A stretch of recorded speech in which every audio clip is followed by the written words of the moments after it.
Stream is starting. Remember to add a secret word. Also, don't All right. forget to post on Twitter.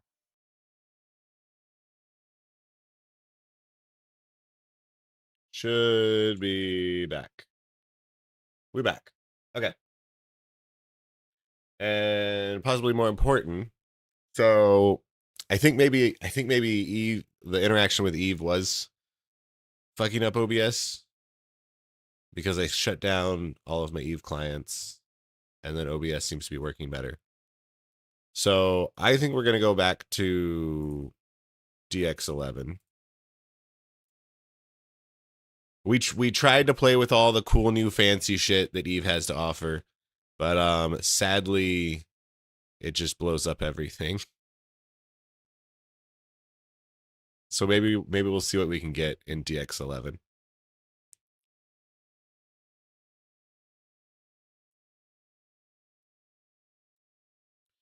So let's try and log into these clients now. Also, yeah, no, welcome in. I'm freaking bad. Sorry about the running away tactics, but welcome to chat. You immediately win because you're just so great at it. We do giveaways differently in this here channel. We have a secret list of words. Think Pee-wee's Playhouse. If you say one of the words in your chat message, you win a partner skin of your choice from what I have available, which you very keenly and professionally did by saying the word time in your message. So when you said first time ever seeing you in game, it means you win. So how do you claim your prize? I'm so glad you asked. All you got to do is type in !claim space whatever partner skin that you would like that I have posted in chat above. If you need me to post those again, just let me know.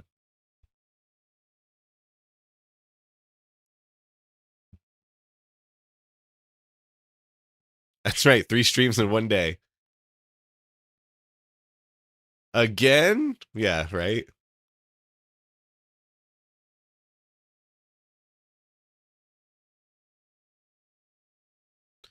So, did you also switch to DX11?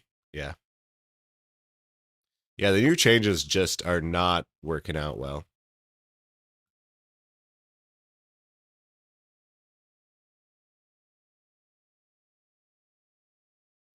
You don't know anything about skins. You're pretty new. Your favorite ship is Vexor. Okay. Well then let's get you a Vexor skin. Do I have a scope Vexor skin?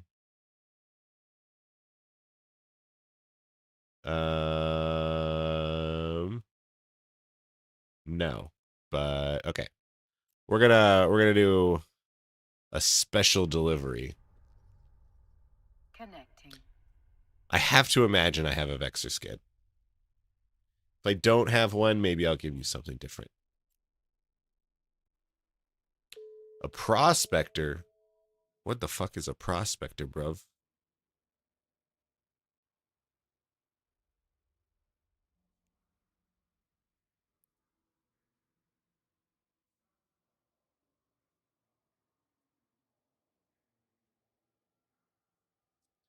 The prospect.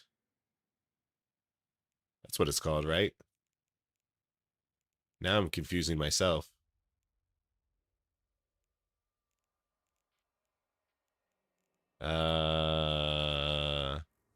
Yeah. Prospect. No prospector. No, you're all good.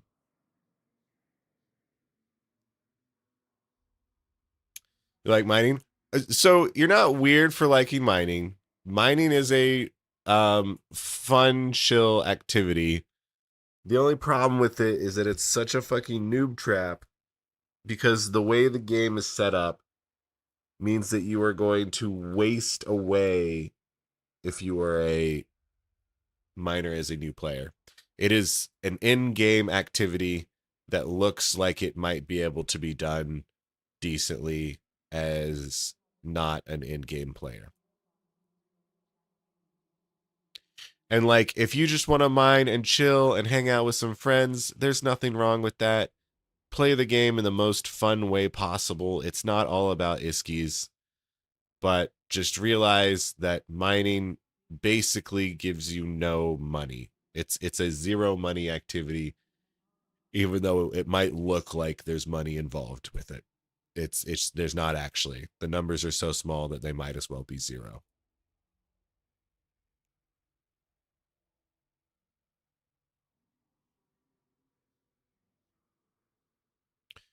You like to sneak into wormholes and mine with the ship or huff gas if it's nearby? Gas huffing is pretty decent. Gas huffing is the best, most AFKable activity in the game. So if you really want to be AFK and still make some iskies, then you should be going gas huffing. Because you can get in a very cheap venture, start huffing the gas, walk away from your computer. If it dies, who the fuck cares? It was so cheap. If it lives, you've made a pretty good profit for your time.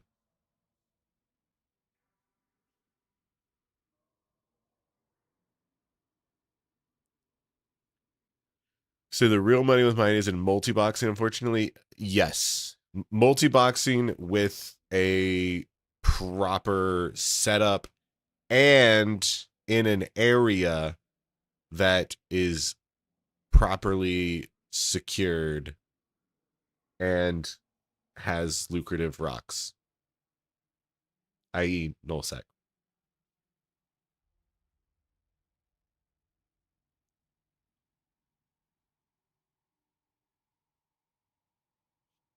Speak for yourself. Just get 20 tunes and high sec minings make sense. Yeah. Yeah, problem solved.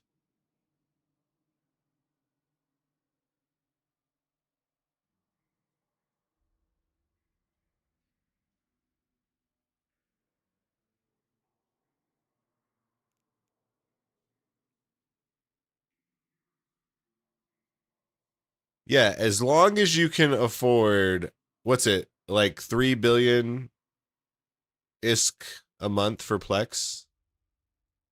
So as long as you can afford the 60 billion a month expense to do high sec mining, then yeah, you'll be fine. You'll make 65 billion in a month by doing it.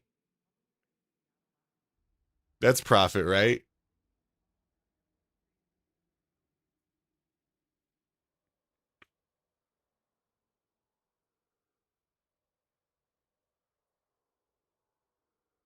64 bill a month, 3 bill a day. Okay.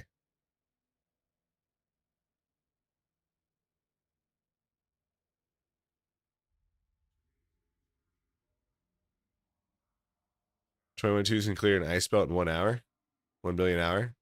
But then can you easily go to like another ice belt, or is there like downtime? You make decent money with your 2 tunes. You don't want to manage that many tunes. Yeah. Yeah. Yeah. Sherlock, you want to know what else makes 1 billion an hour? 3 frigates and an abyssal.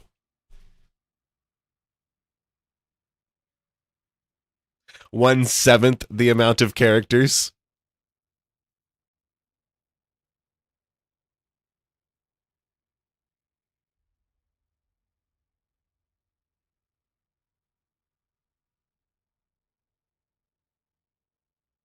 Only if you're locable. You know, small caveats.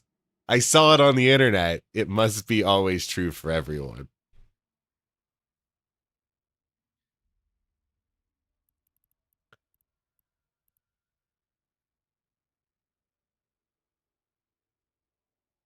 Multi-boxing calms the voices down. You don't have time to think. It's fair. Again, I'm not saying that there's anything inherently wrong with it. If it's what you enjoy doing, if it's what brings you joy and quiets the voices down, then more power to you. Just realize that you specifically are ruining it for every new player that wants to get into mining. And the diabolical people at CCP support this deviant behavior. And it's absolutely disgusting.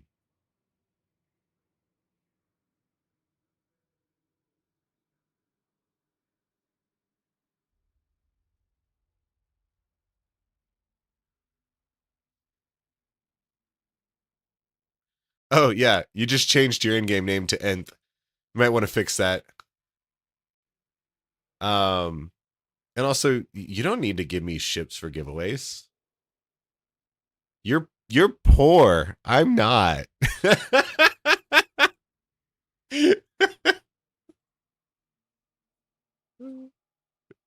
It goes the other way around, my dude.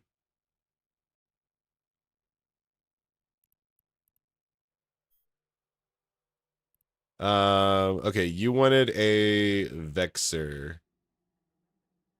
You like to make ships? I like to make ships too. If you really want to give me some ships, I will allow it. If it will make you happy, I'll take your freaking ships.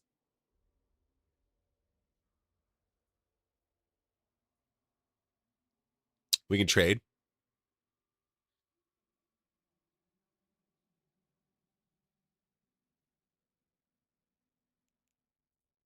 Let me look up your fucking character.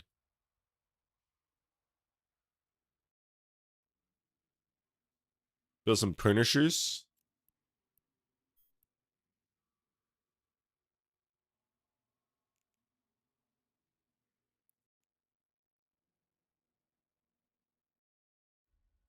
Oh, you've been 4 more days until you've been in shred for a year.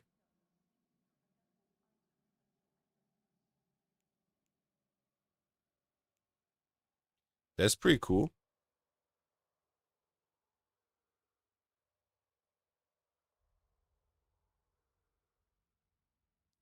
Yeah, Larry's a cool dude.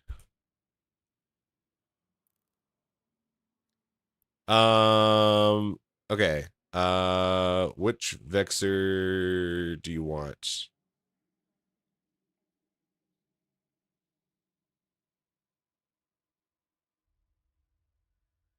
Tackle the Veldspar. So, okay, fucking Larry, and it's not just a Larry problem. It's a wider spread problem of more experienced players that FC or try to FC get this idea in their head that tackling is a great activity for new bros because anyone can get in a fast frigate and go towards that guy and lock him down, right? Except for no. The difference in knowing how to tackle and having the skill set to back it up, like the SP and the actual player skill set to back it up, is a fucking world of difference. Tackle is one of the most important jobs and one of the most difficult jobs to do well. So putting a new bro in a fucking tackle ship, obviously they're not going to be main tackle because then you're not going to get anything. They're basically just there to maybe hopefully help in some small way, and it's a fucking throwaway role for them. But what's going to happen is that they're going to approach a target, get out of position, get too close to the enemy, get fucking obliterated, get booted out of the fleet prematurely, and then get less experience and learn less as a new pilot. As opposed to if they were in an E-war ship, they should be in E-war ships, or DPS ships. But throw them into an appropriately sized, like, target painter or target disruptor, maybe. But then they got to realize, they got to figure out what is turret, what is missile. Definitely not ECM. ECM is incredibly challenging because there's so much pre-knowledge you have to know about every fucking ship and their sensors and what they do and what you want to prioritize. Jam being a good jam pilot is it's a lot of knowledge. Are you ready to just have an encyclopedic knowledge of like all of the ships in the game? If not, you're not ready to be a jam pilot.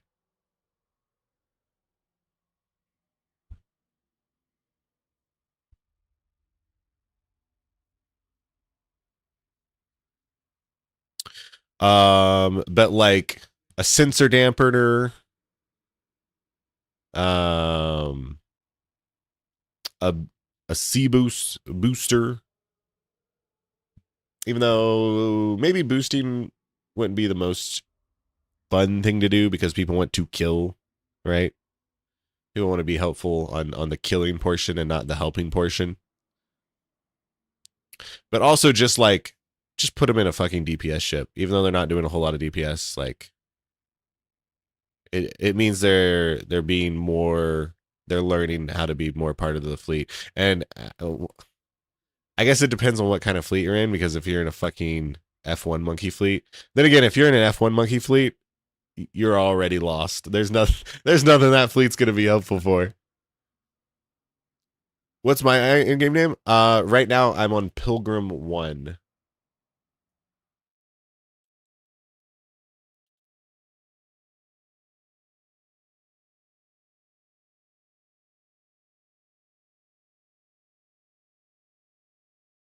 Pilgrim 1 is my G to trade alt.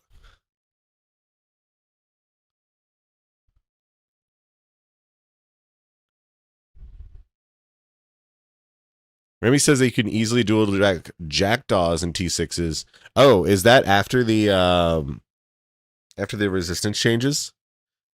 I guess you could always T6 jackdaws, but it was my thought that it was pretty sketchy.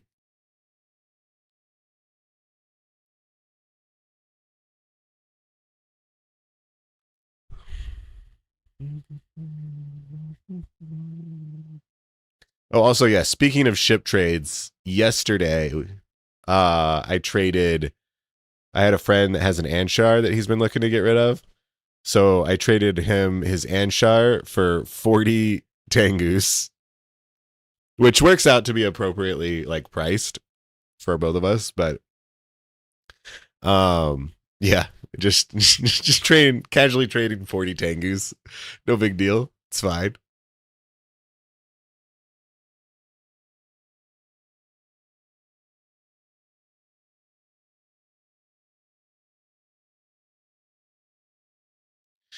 You say, yeah, that describes your early attempts at running tackle. Yeah, gamer, of just approaching and then blowing up. Pearly size TP. Are there TP sizes? No, but I just mean like being in a sized ship that is going to be good for the fleet. So, like, there's the Bellicose, or which I love the Bellicose, or the Hyena. I don't think there's any TP battle cruiser or battleship.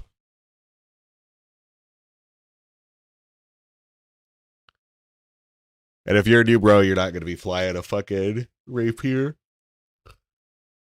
Even though Rapier is fucking baller. Webs and paints, let's go.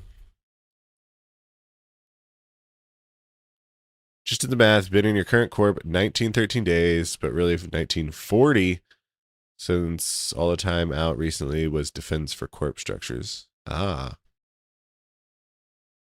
What's up, Blue Gray? 07. Yeah, you like my shirt? I think it's real cute.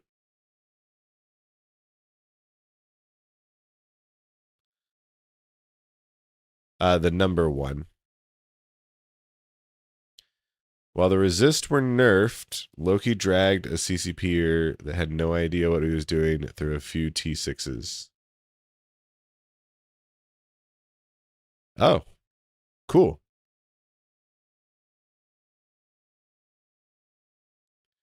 Blue Gray trying out some words. Good try. No dice.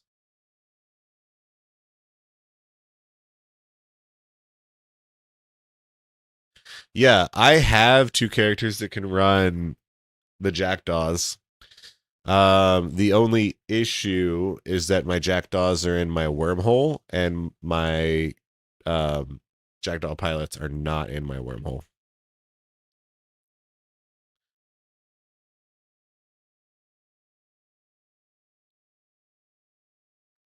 And also, like,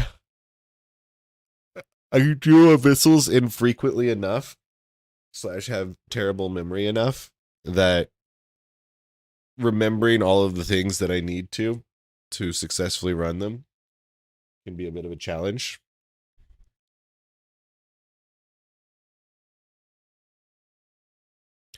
Thought I had a Twitch logo on the collar, but it's just your filthy screen. Yeah, no Twitch logo. This isn't Twitch branded.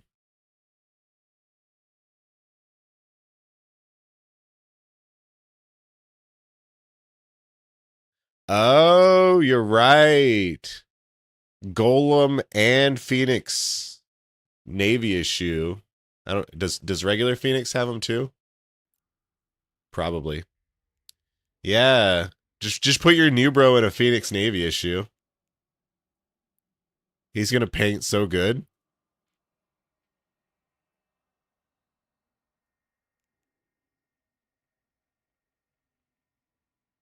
Yeah, regular Phoenix doesn't. But Phoenix Navy does. Did I get the contract? Yes. Oh no.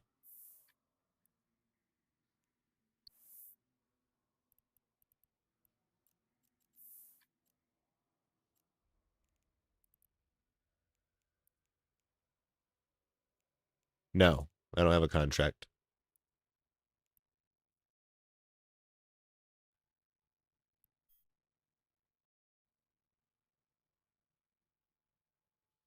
Hey, I'm gonna bitch. go with You are forcing your Twitch yes. viewers to watch an ad right now, so pause your fucking game.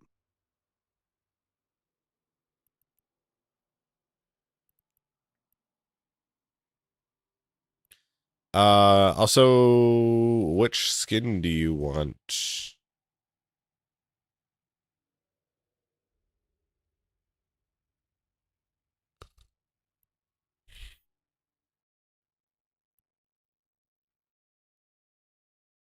Doesn't matter to you?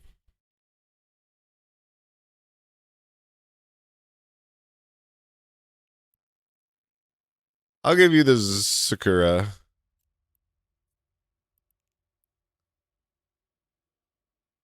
Because this one looks cool. You like pink?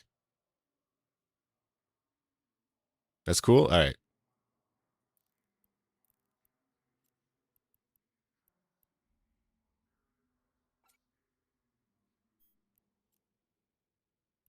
Only neon pink. Oh, are you a fan of like pink and green? Like cars? A pink and green color scheme specifically on like cars is fucking baller.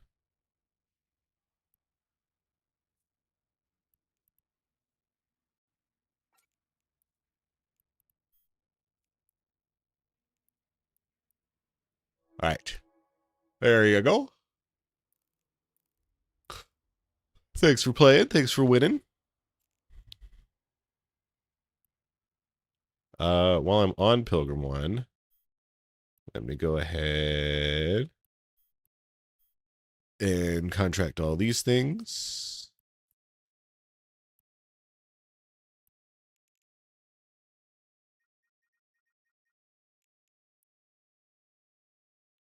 You're looking at the contract.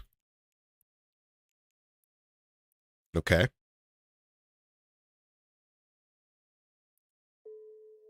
Do you want to join the chat channel nth+1 and link the contract so I can tell you what's wrong with it?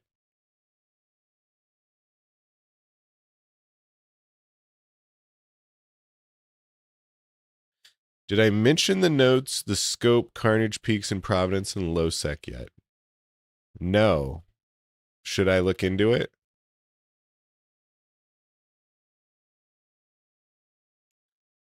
I just figured the scope was going to be talking about the like AO stuff getting smashed in. But we can watch the scope for sure. Figure out what's going on.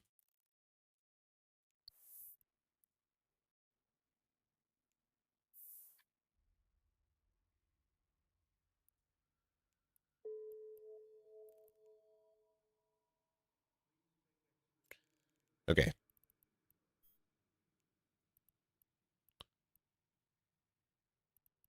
Oh, you know what? Are we ready to build the Marshal?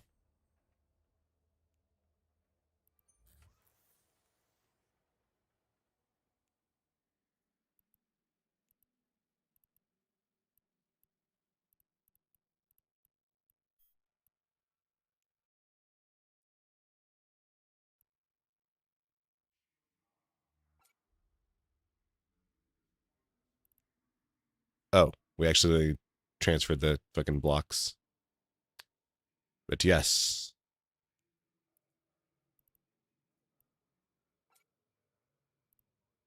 Let us build our Marshal.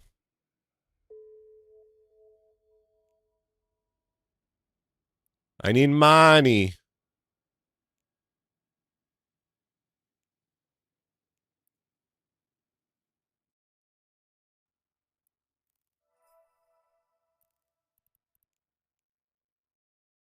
It's going to take 4 hours. All right. It's fine.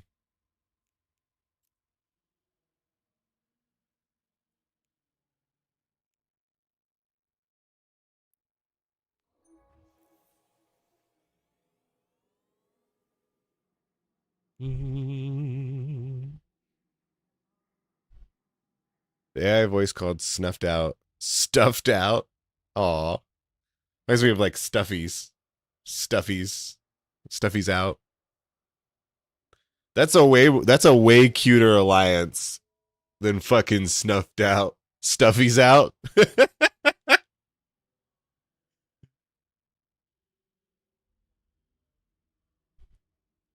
Did I do the August raffle or did you miss it? You missed it because we did it and Bernard won.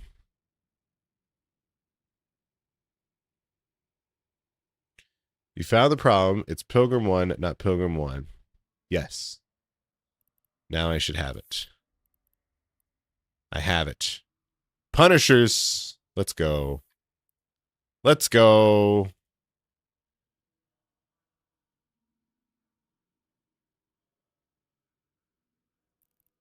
All right. The way I'm going to give away these punishers is everyone type X in chat. Quick. Everyone type X in chat.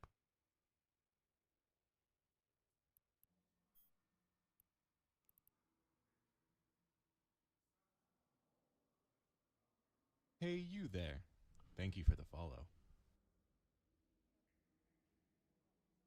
Jekyll's, thank you for the follow. This isn't a trick. You don't have to type literally X in chat. Just X works. Don't worry.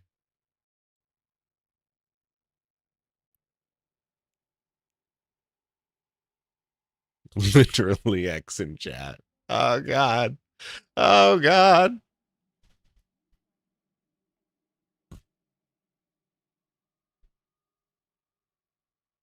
Okay. Now I'm going to roll a 20-sided dice. Roll a d20. And starting from the top, going down, number 13 wins it. Assuming there are 13. Okay, so 1, 2, 3, 4, 5, 6, 7, 8. You fucking repeaters. 9.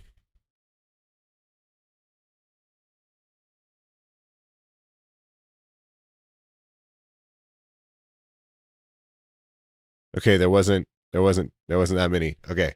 Roll a read D10. Survey says 4. Oh, I should have just wrapped around. Whatever. We re-rolled. 1, 2, 3, 4. The cycle repeating.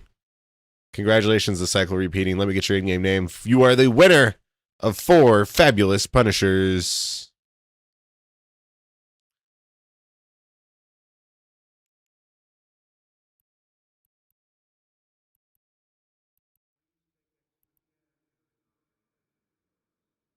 Wait, are these punishers not in Jita?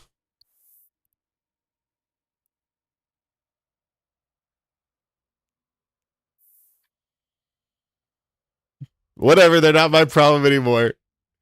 You get 4 fabulous punishers in a very reasonable area of space called Akiavanias.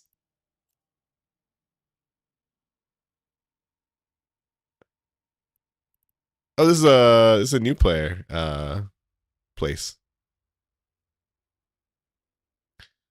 I tell you what, you're in fact a big winner. You're a big boy winner today. You're walking away with literally all of my assets in this place.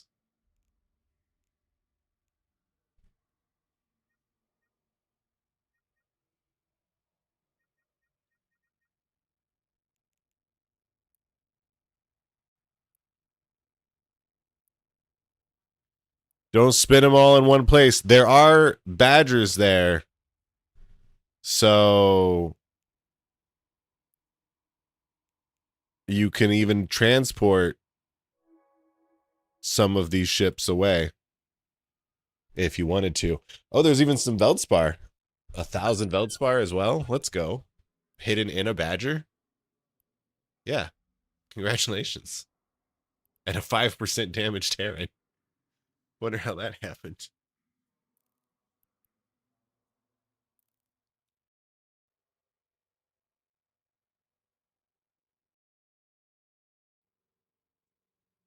Yeah, not a problem. Think I'm freaking bad. They're the one that initiated it, made those punishers. What's up with these clothes? They're cute. Do you like them?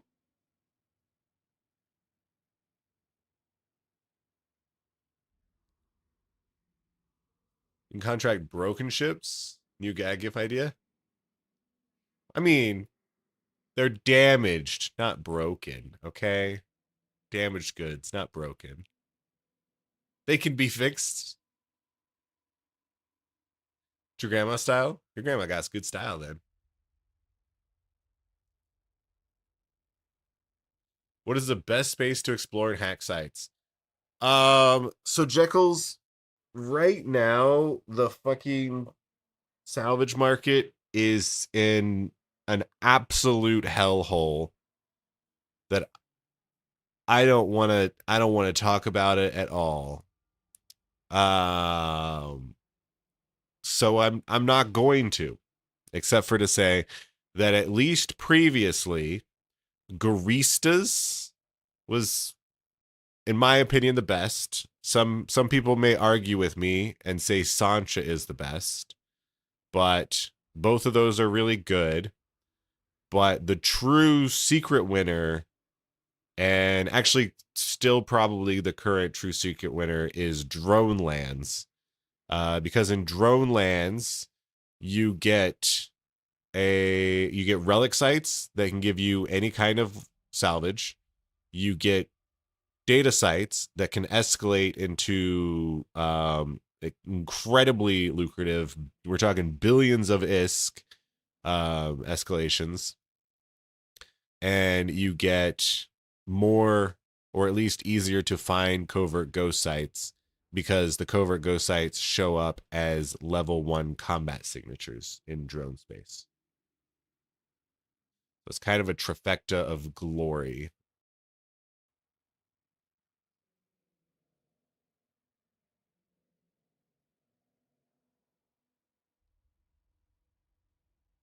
Tomato, potato, that question?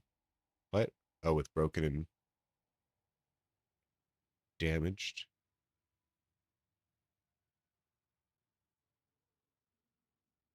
Are you asking what is drone space?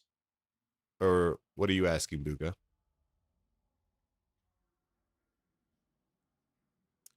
Security mission bounties and faction warfare LP is the thing now. Get away from my wormhole. I don't know. Wormholes seem pretty good. What are the sites that Noel got to have 10 times spawns now? They're all the factions. It's wherever space, whatever space you're in.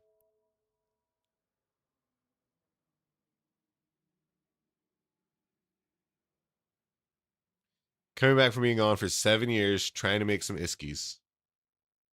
Welcome back. Yeah, there's been some recent developments in the world of exploration, which I can just show you the graph and you can cry with us together. Intact armor plates. So yeah. This is what has been happening with exploration. For a long time. It's been nice. It's been kind of getting a little bit cheaper, but then some bad things happened. That might not even be the worst one. What about trigger units?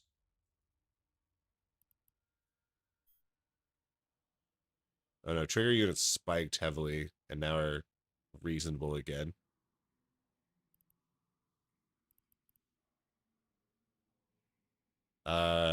Shield emitters?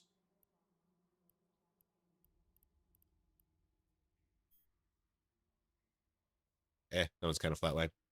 But yeah. A lot of the salvage has just fucking cratered. Because it is ludicrously easy to get for null block players now. Because again, null block players get everything easy mode.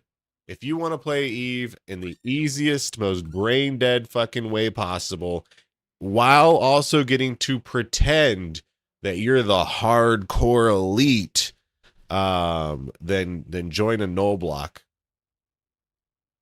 You get overpowered protection, logistics, fucking jump bridges, remote areas of space, so it's harder to get to you. You're still sitting on that Titan. Exactly. You get fucking schmucks like SofaPin waiting on Titans, just ready to save your ass.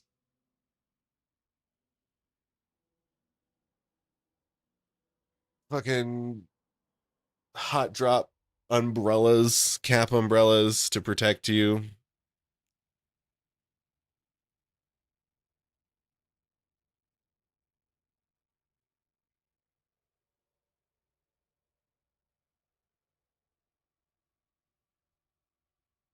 You were suggesting drone space, but you got there before you typed. Oh, okay. Yeah.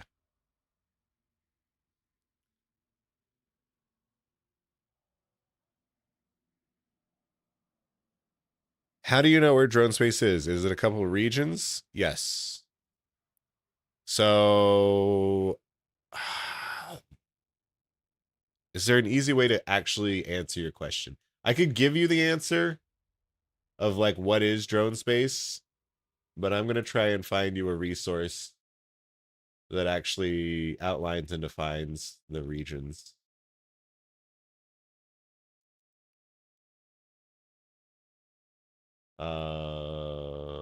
Pirate regions of Null Set Eve Online.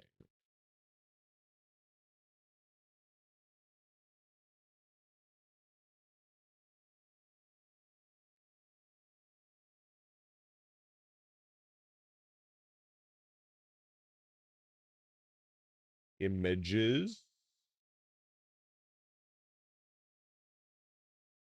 Okay, here we go.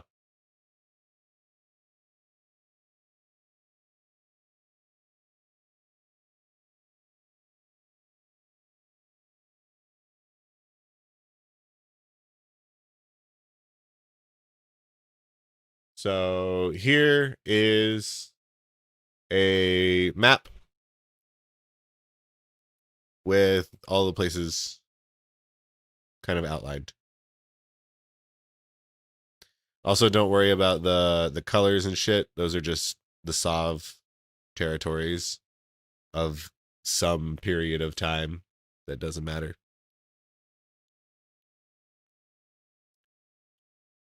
But yeah, Drone Lands is going to be this area up to the northeast.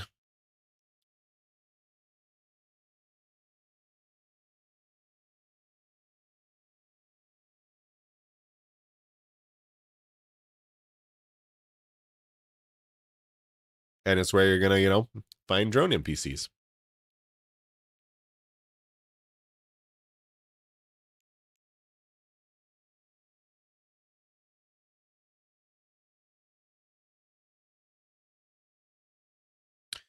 You've been following me for a while on YouTube, loving the content, made you come back. Nice. Welcome back. Hopefully you find something that you really enjoy. How's you sticking around for a long time now? It's good to explore different avenues of stuff. And yeah, like even if Explo doesn't make as much money as it should, it's still fun. It's still a fun activity to do.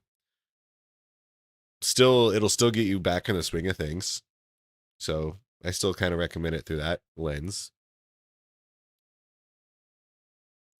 Explo has the issue of too much good press, being pushed by CCP to try and fund shipbuilding, and not being considered its own thing, but something in service of indie/PvP / flooding the field.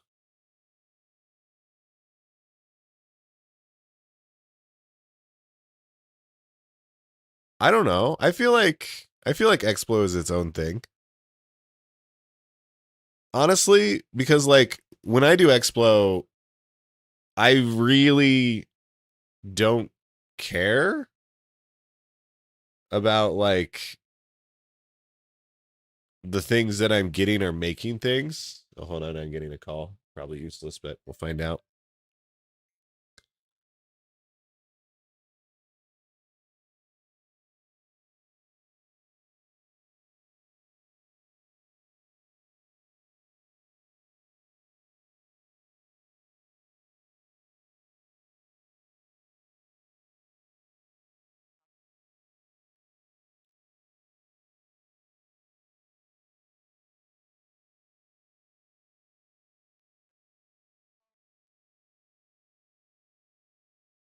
Well, that was fucking annoying.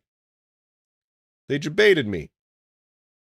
It was a fucking radar service call for my healthcare provider, but they like disguised it as they were about to like give me actually some good information from my healthcare provider.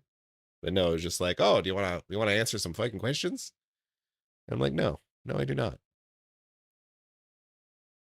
But yeah, as for Explo, I don't really care. Like, I don't really think that I'm like, ooh, I'm getting intact armor plates so that I can fund the armor rig market, right? No, I'm just getting this salvage shit. I'm going out and doing this activity because I think this activity is fun, and it's its own thing, right?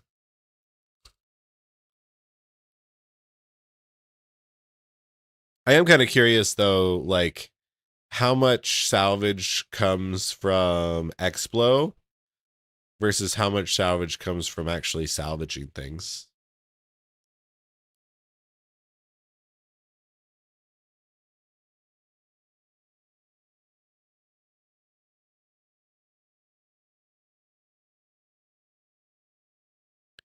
Imperium is taking the rest of cash and actually started toasting in Geminate. Uh-oh. Do we care? What does that mean? There's legions of herons and asteros everywhere.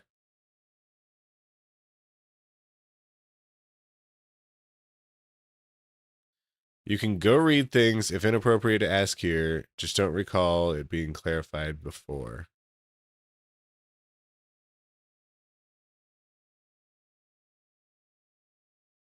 I don't know what I don't know what you're talking about. Give me more context. What does drone lands mean? Drone lands is an area. I've probably already answered this, but I'll answer it again. Drone lands is an area of space that drone NPCs live in.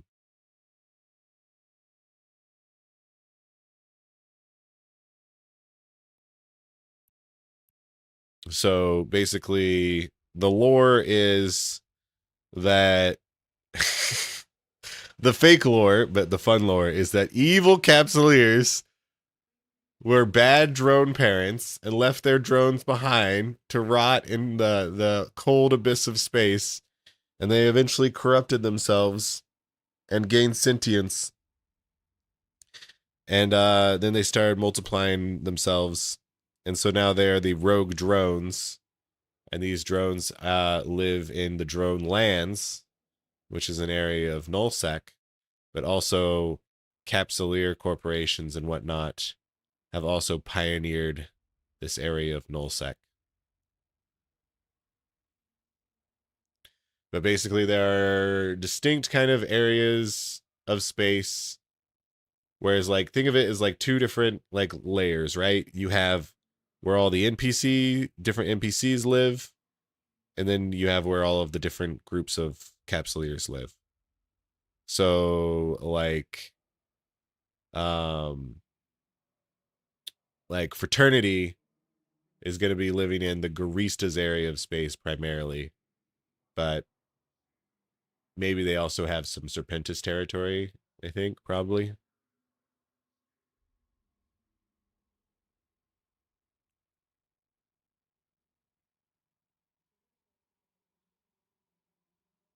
So hacking's out of the question? Hacking's not out of the question. How's the indie side of thing? I love the indie side of things. It is what I currently find the most enjoyment in or EVE Online kind of industry and marketeering. I like making T3Cs and capital and super capital components. Uh, the past few months have been a little bit rough.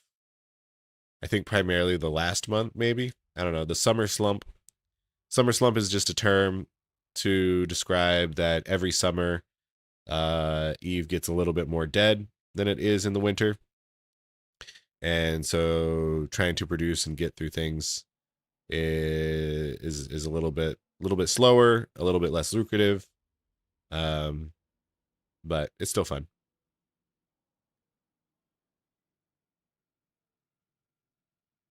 But I like industry a lot. There's a lot you can discover cool new things to build. You can discover niches. You can discover ways to get products in different avenues. And there's a lot of options of like how to scale up and figuring out what you want to build and how you want to transport it. And there's just a lot of decisions and a lot of fun different stuff. You're doing a lot of I mean it's the same stuff, but it's also a lot of like different selections when you're doing industry, which I think is cool. You're always choosing new things.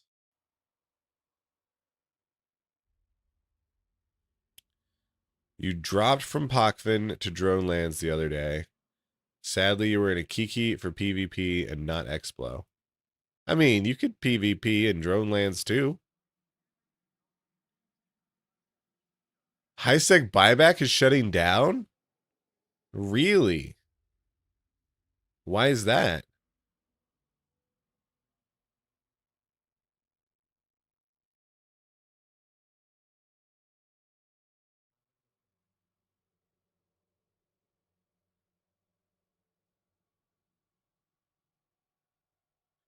So the salvaging part probably goes straight to buyback services or programs.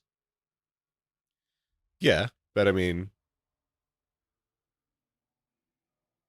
that salvage like gets reprocessed into ships eventually through the industry arm. In Glintair, you find different stuff from salvaging than in Wormhole than in Forge. Yes.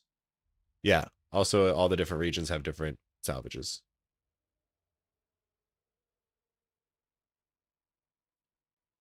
What is the best way to get to drone lands? Probably Filament and Hope. So there's these things called nullsec filaments. And basically you use them, they're items, and they instantly teleport you to somewhere in nullsec. And you basically just do this. They have a 15-minute cooldown timer. And so you just keep using them until you eventually get close enough that you can just jump a few jumps and get into drone lands, or maybe you actually fall into drone lands. Other than that, you can jump like from Jita straight to drone lands. It's going to probably be about like 25 jumps. Yeah, so that's 23 jumps, which is not the worst. But also if you go like on a direct route like this, it's kind of more likely that you run into a gate camp, which is a group of enemies that are sitting on a gate, hopefully waiting for people to just directly warp to places, and then they kill them.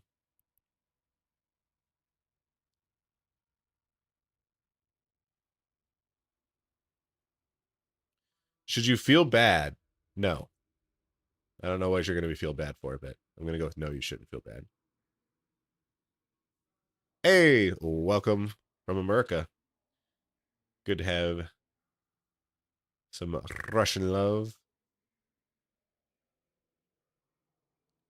You give a streamer like 10 minutes Hey of bitch, warning. you are forcing your Twitch viewers to watch an ad right now, so That pause your fucking was game. Amar Mill. You're Min Mill. Then he came one jump from Fleet. I undocked a Fleet that couldn't even punch into his Plex, and he logged out. No, you shouldn't feel bad.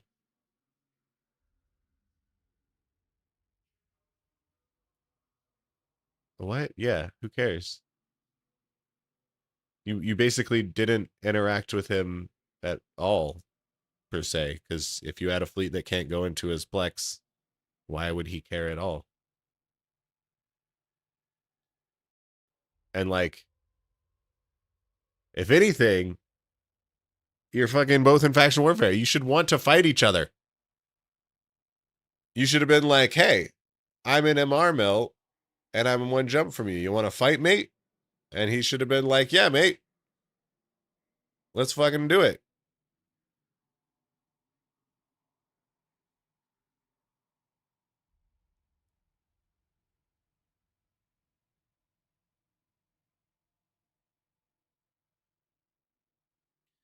Bye-bye to high sec buyback and Eve trade. What is Eve trade? Am I building in high sec or a null player station? Neither. I build in wormholes. Also worth getting into BPOs and researching or just becoming friends with someone who can give you BPCs. It depends on what you're building, but in general, you want to start building up your BPO library. And maybe you do a little bit of both, right? Like you start building your BPOs and you also get a friend who you can get BPCs from. I say Back probably lost tons on the Great Salvage nerf buff recently. Oh, you think maybe? You think they bought a whole bunch of salvage and then they were not able to turn around and sell it quick enough?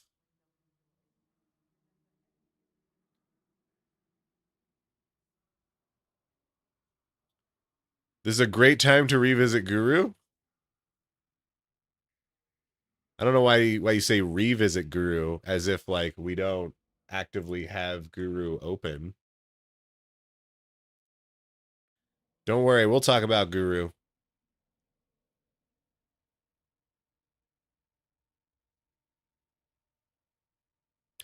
Eve Trade was an arbitrage tool / site. Ah. Well, you know who can do arbitrage. That's right. It's Eve Guru. I haven't done that side of the things yet, but it can. It can do it. Super noob question. We love those questions. On the Eve launcher, right next to the Play Now button, it says my player's name with a number next to it. Mine is 0.86. What does that number mean? Oh my god, it's Fern Kitsune. Fucking speak of the devil himself.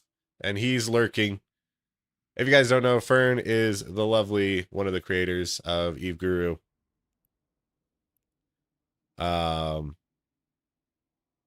Yeah, doing great work. not crumbling like HiSec Buyback or Eve Trade. Numbers above my corp and alliance. Well, let me look at mine, and so I can suss out what it means. So if we go to Play Now, Anthem to Pugilism, Whispers in the Void. This is our character.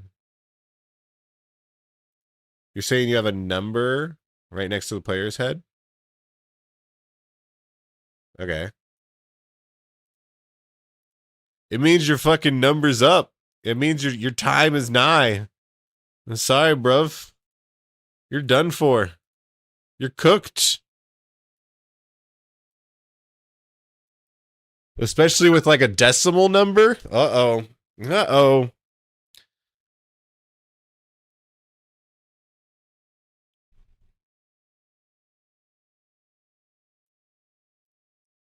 Do any of our characters have it?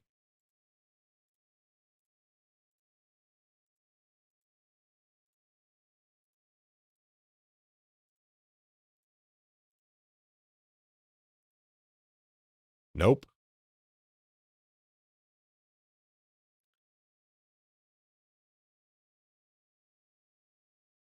Just sex status?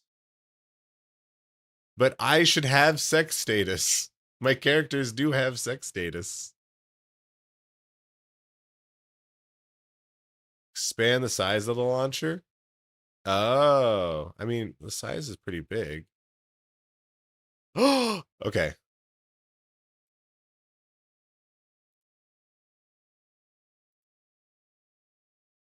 Minus 1.37. And my sex status on, oh wait, let's do Pilgrim 1, which is 0.3. 0.27. Okay, yeah. So this is your sex status, which basically means how much of a goody two shoes you are.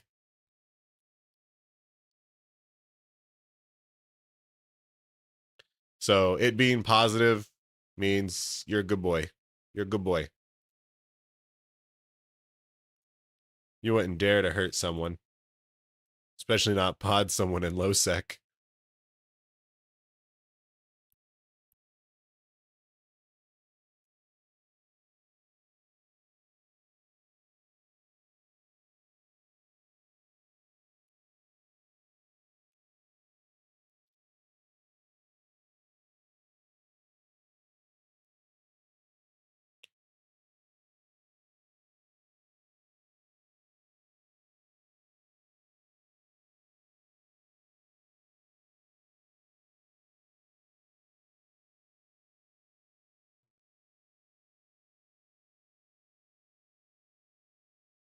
Says, unfortunately, the Eve trade died, but then again, profits look wild in the calculator right now. Competition went way down.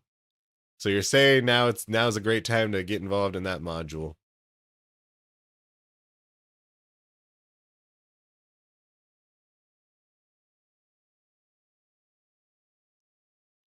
Do not salvage someone else's wreck in high sec with salvage drones while also launching combat drones. Uh-oh.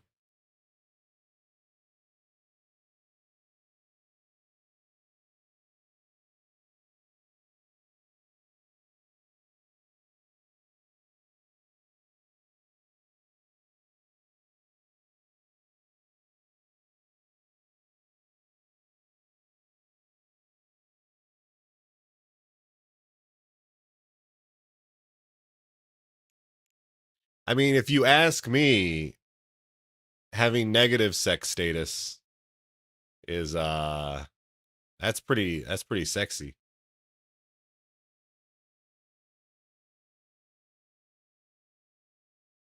Yeah. Eve Trade was an arbitrage site. Arbitrage basically just being so like the difference between the buy and sell orders. And so like if I could buy this for 62,000 ISK and sell it for 800,000 or 600,000 ISK, like that's 10 times profit, right?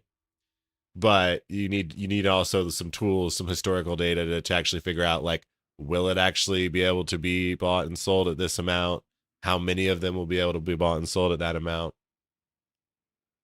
And so there's third party tools, or there was, well, there is, because Eve Guru, check it out. Actually, speaking of, let me just fucking play let me roll the ad.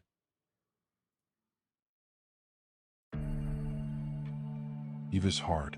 Everyone is out for themselves. You try mining, manufacturing, trading, but with little to moderate success. No one wants to give up their secrets. No one wants you to win. But that won't stop you. You just need the right partner. Someone to give you the right answer every minute of every day. A tool developed by Eve University professors for the community. A tool that generates overwhelming value. A community that helps each other. Let me ask you a question. Do you want to be a trillionaire?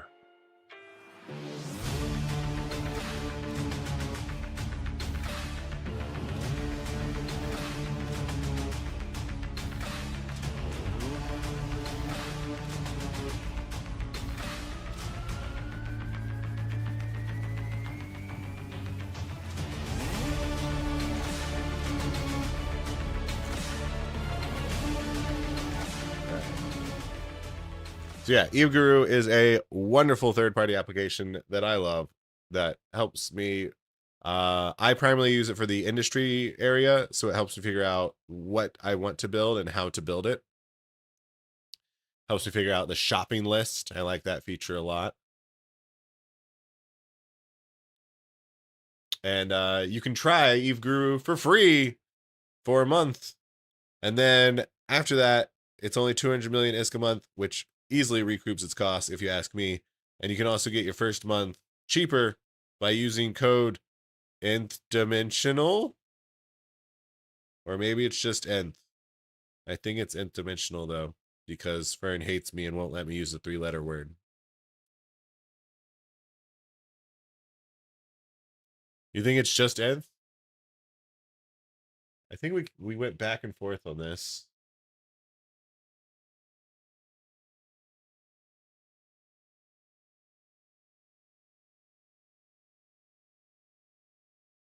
It's nth dimensional.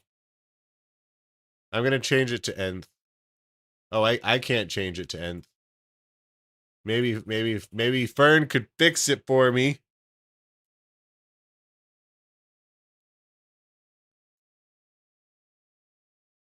Can I update status? No, that does, I think that just checks something. You want me to put in a you want me to do work?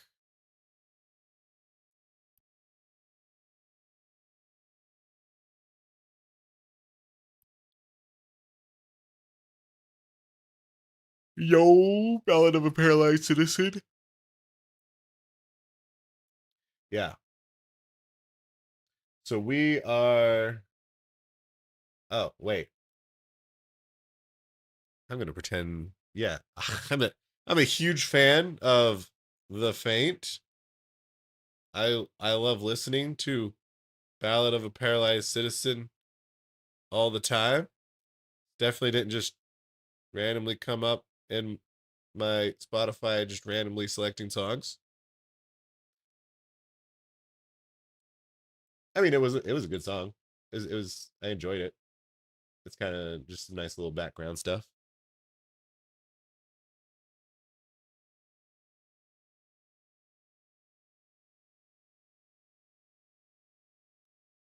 You're studying the game, and no, I need to study an app, and now you need to study an application.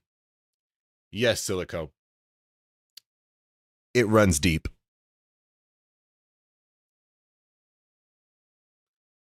I am willing to say with confidence. Okay, yeah, okay. I am willing to say with confidence that not a single person knows everything there is to know about Eve, just the game. And I am supremely confident that no one is coming close to knowing everything there is to know about Eve and all of the larger third-party applications out there.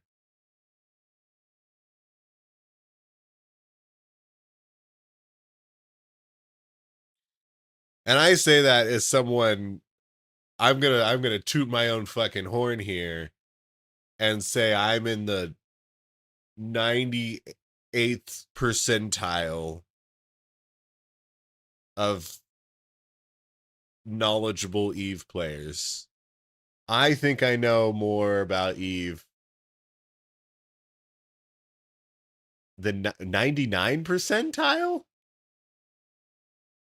I think if you put me in a room with 100 other Eve nerds, I think I have a good shot of one person being more knowledgeable than me.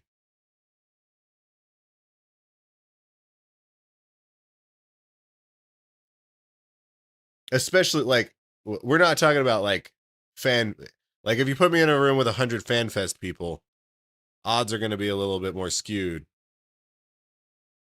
Because those are the fucking turbo nerds that are going to FanFest, which, I mean, I went to FanFest and it was fun as fuck. But that's neither here nor there. But like, there's a lot of regular people that play Eve that just really don't know anything. And I'm willing to say that I can beat the knowledge on 99% of those people. And I learn new shit about Eve all the goddamn time. There's so much I don't know. Subscribing Dr. 808. Hey, Dr. 808. Thank you for the follow, or for the sub. That's what I meant to say. Coming in with the 3-monther. You had a cool little icon now.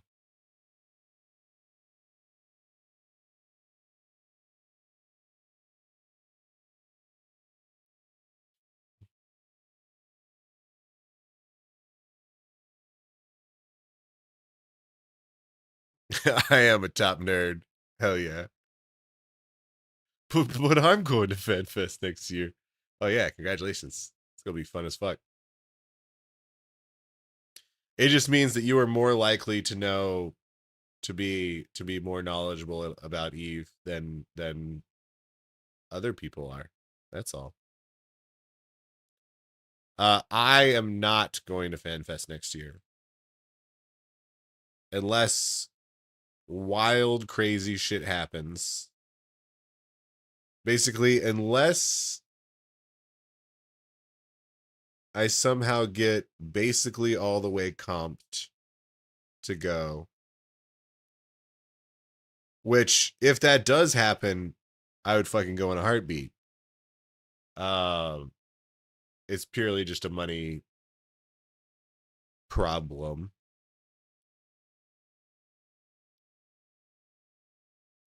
I only have so many funds, and they're being allocated differently.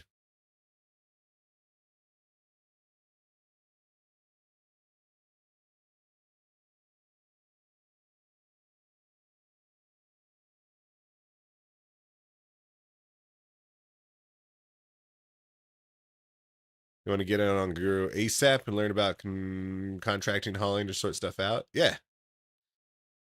The best time was yesterday, but the second best time is today. That's what that motivational phrase says, right?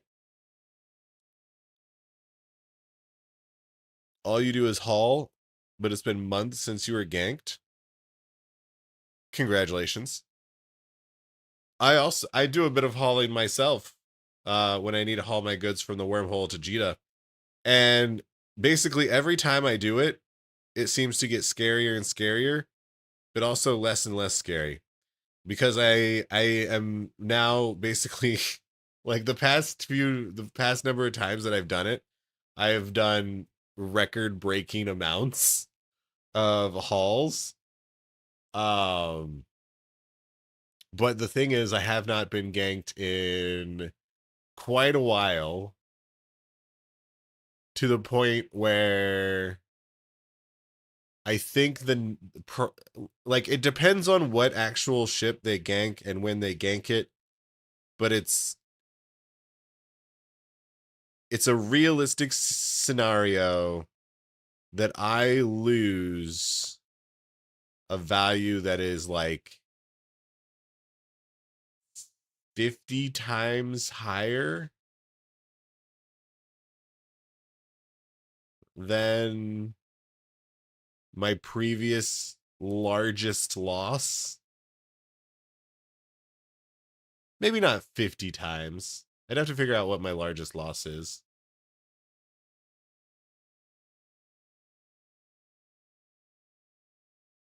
Definitely not 50.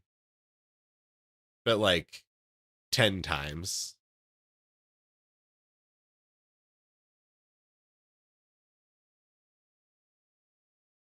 And like the cool thing is that I'll be fine. I'll be like devastated in the moment and be like, oh god, I can't believe I just fucking lost all this Iskies. But then I'll also be like, well, I still have so much Isk. Over the past year-ish, maybe year and a half-ish, since I've been really getting more and more into indie, our net worth has gone up and up and up.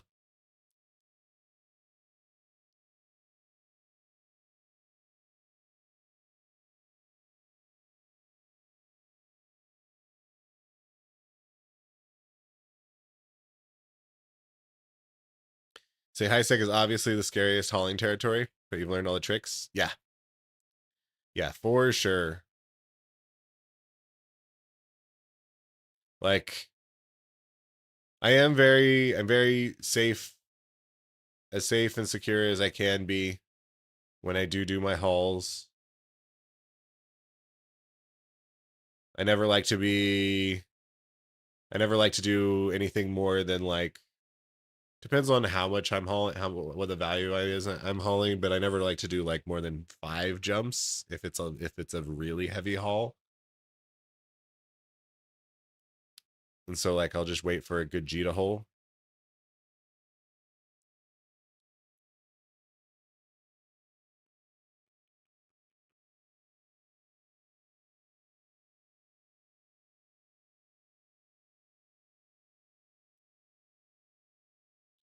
You can get scanned and eyebrow perk someone for 5 bill anytime. Yeah. Today and yesterday was my record days for hauling. Nice. It's not my own stuff. It's literally public contracts. And you plexed your alt off of 2 days. Nice. Let's go. I said doo-doo? Uh-oh. Doo-doo. Poopy.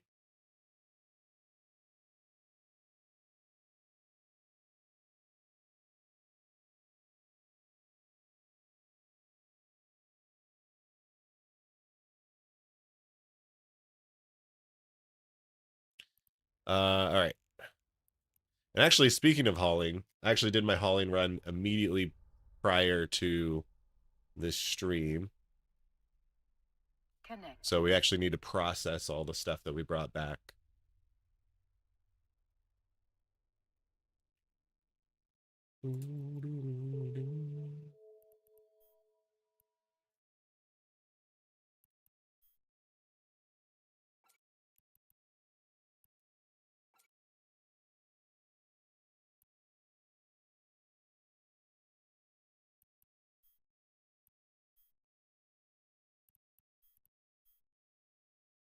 Finally got all of our fuel blocks back in the hole.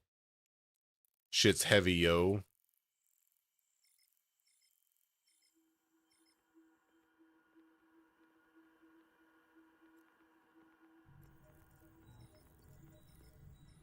Warp drive active. Warp drive active. Warp drive active. Warp drive active. Docking request accepted. Docking request accepted. Docking request accepted.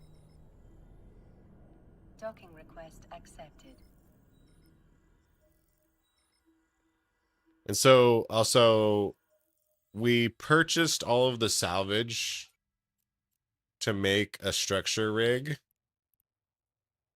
but we didn't realize that we already built that structure rig.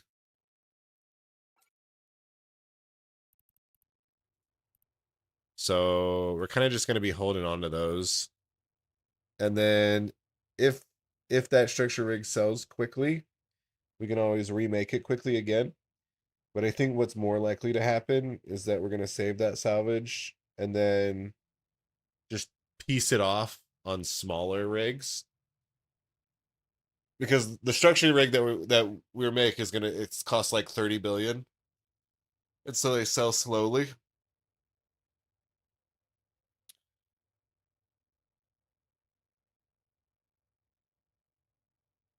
But we'll see how it all plays out. Also, just fucking structure salvage and The structure secret rigs and word, which was rigs in thinking, has general. been spoken by C_B_B_I_N. Come in. You said one of the secret words, which was thinking. Big brain, thinky. Congratulations. Go ahead, type ! claim space, whatever partner skin that you would like in order to claim your prize. Also, it looks like you do not have a in-game name registered, so you will also need to type !IGN space, whatever your in-game name is that you would like the contract on.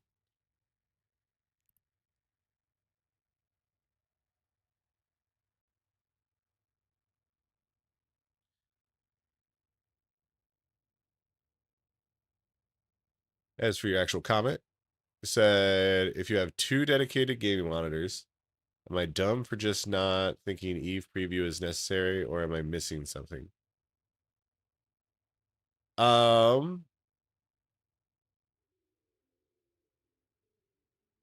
Yes and no.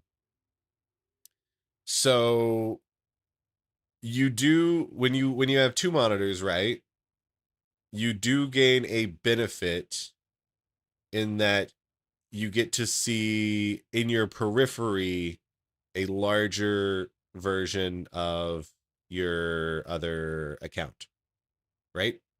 And that can have its benefits. The downside is that if you are actually playing everything on a single monitor, like I have 3 monitors, I could split it out between 3 monitors, but I play Eve on a single monitor with Eve preview. And that is because you can only like actively be working on one thing at a time, right? That's just how mouses and keyboards and people work, right? You can only be doing one thing at one time. So you could be doing one thing on this character and account and whatnot, and then instead of like moving your mouse and direction and face to another monitor to do things over here, right? You instead just use your hotkey Alt 2, right? And then you're immediately like same area, your mouse is exactly where it was, and since your layouts are all the same, you already know quickly like if you're close to what you need to be at to kind of quickly react, and you still get a little bit of a preview and being able to see like what's going on. So obviously you can't get a great info, but like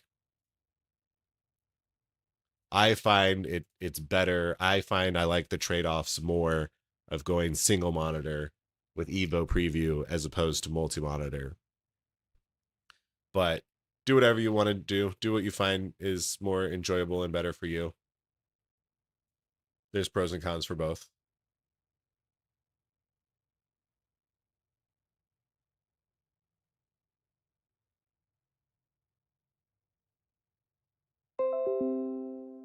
Yeah, I listed all the skins in chat for you. If you want to like search them up and look at them, yeah. No rush.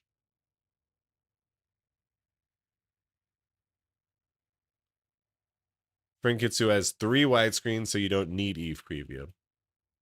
But you could have Eve Preview. Bold of you to think I'm capable of working on anything? True, true, true. You have 1 widescreen monitor for all of the Intel stuff, so it's like 3 monitors when you snap screens. Oh, yeah.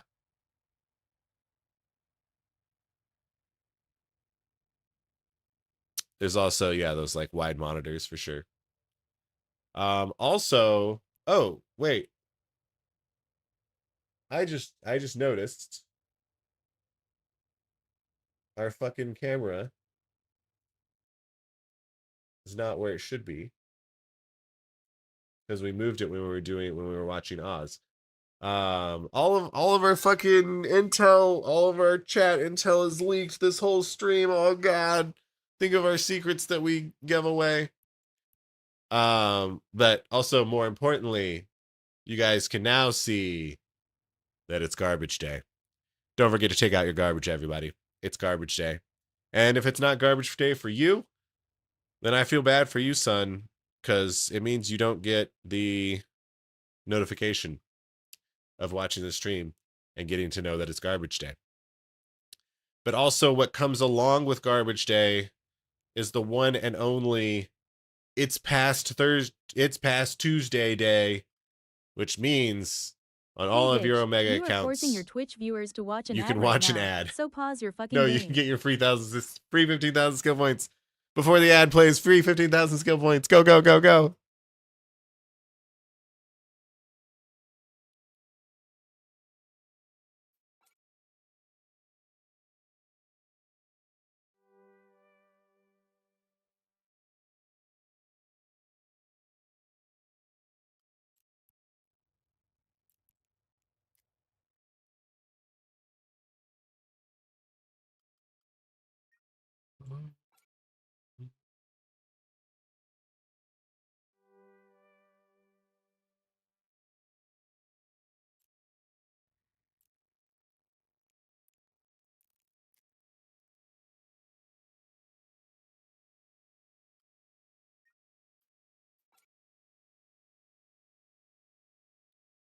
Like the Oni, not just because it's worth the most.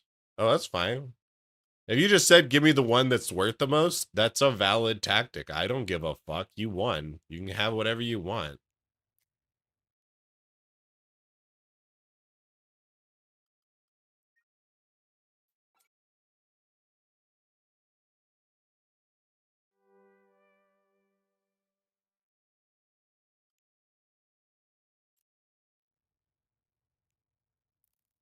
All right, we claimed all of our 15,000 skill points. If you go ahead and type !! claim space Oni, that would be lovely because it'll write that down in my little notepad. Automagically. C_B_I_N has Thank you, claimed the Oni skin. And now I will get that to you soon, TM.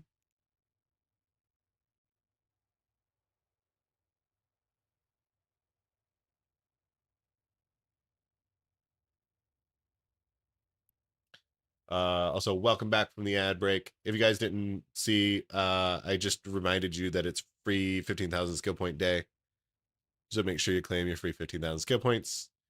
It's also garbage day. It's also not juicy garbage. Lucky for me, I'm pretty confident that I don't have any juicy garbage this week. Hopefully you don't either.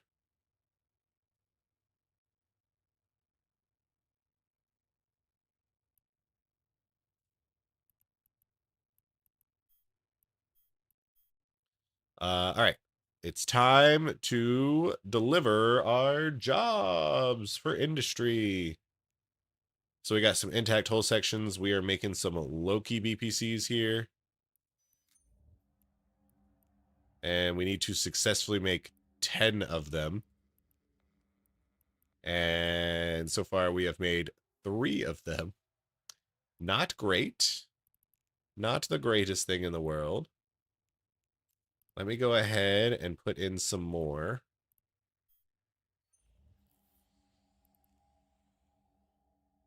This is going to be Galley's job, actually.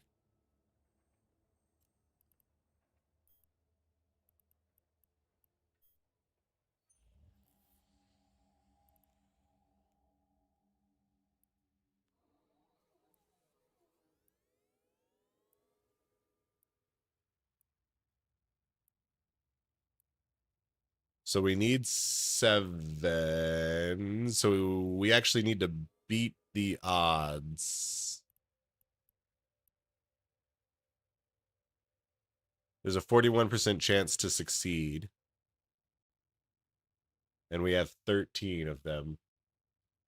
So we don't have to super heavily beat the odds, but we do need to beat the odds a little bit in order to get a full 10 run.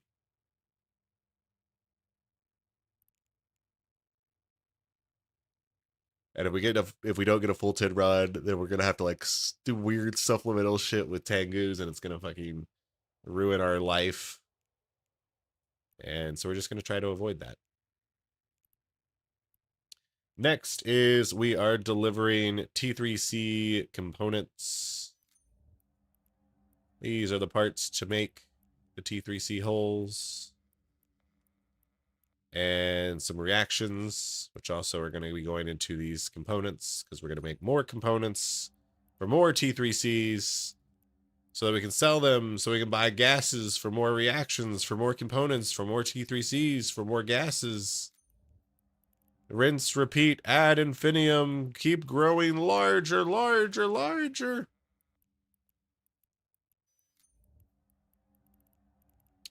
Yeah, so all these gases are for T3Cs. Well, actually, some of them are going to be used in FTLs, which is a capital component. But it uses the same gases, so it's nice that way. And actually, we now need to go grab those gases. So let's go to our reaction hub and get the goods. Warp drive Oh, also I active. forgot to decompress the gases. Warp drive active. So Galley needs to decompress some gases Docking request accepted. that we just brought Docking in. request accepted. Docking request accepted.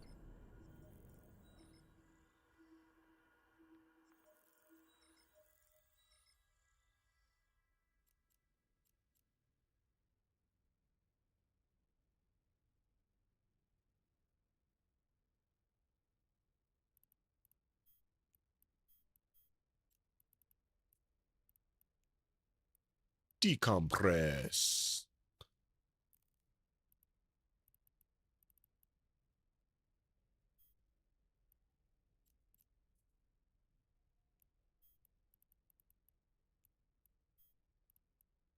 Just making sure none of my shit got accidentally lost. Looks good.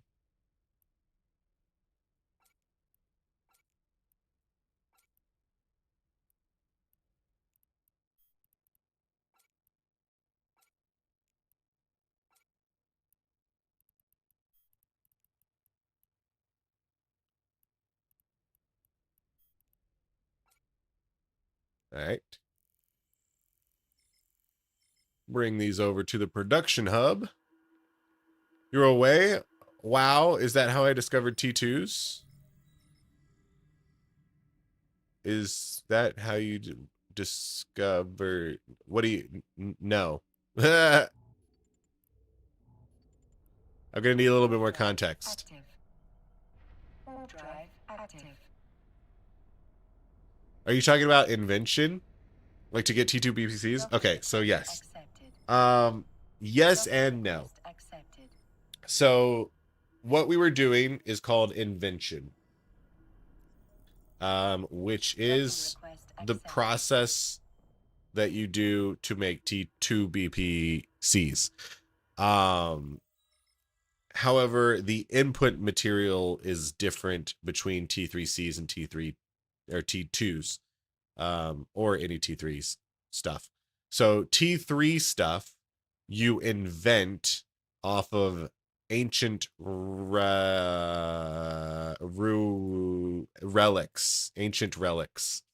which are these orange looking guys. And they are consumable, right? So you go out and find these ancient relics, you consume them to hopefully make some T3 BPCs by the invention process. In order to make a T2 BPC, you take a T1 BPO, and it doesn't matter how researched it is, and you invent off of that to get T2 BPCs. So, yeah.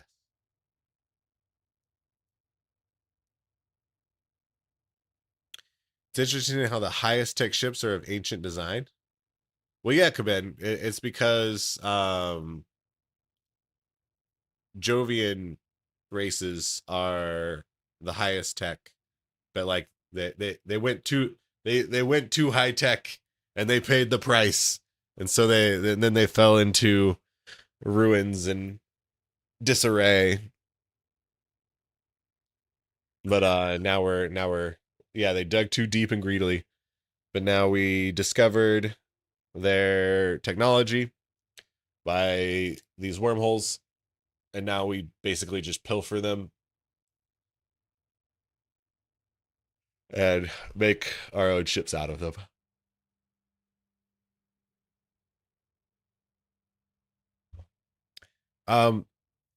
The research level on the T1 BPO does not matter. And that is because when you do invention, you choose one of these decryptors.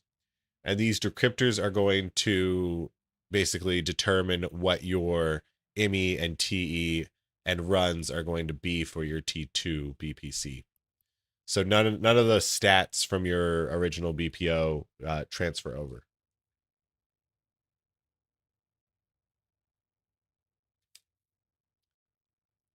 There is one sort of caveat to this, and that is that if you happen to have a T2 BPO, which don't really exist anymore, but they do exist, you can research your T2 BPO and you can make copies off of that, and that will take the level of your research level and bring it onto the copy, which kind of sounds like cheating, and it kind of is. Not gonna lie, it kind of is. But you know, if you got them, you got them, and everyone will be very jealous of you. Yes, it was one of my big goals in Eve to acquire one of these T2 BPOs. I have since done it. It's it's not a crazy good important BPO, but that doesn't matter. Still counts. It's a like a shield hardener, or it's an armor hardener. So I don't actually really make anything off of it, but I have it. I have it. It's part of the collection. And so I'm very happy and proud of that.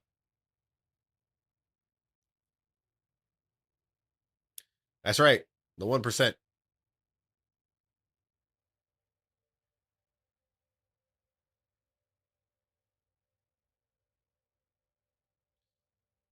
They also chat, you have a ton of skins you've collected over the years. Trying to get rid of some if they can actually use them for ships you like.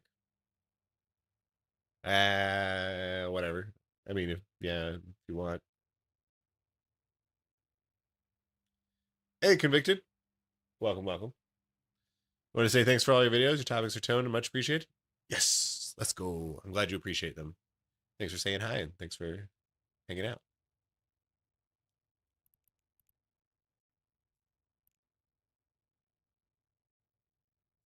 Okay. Let put our gases into the parts folder.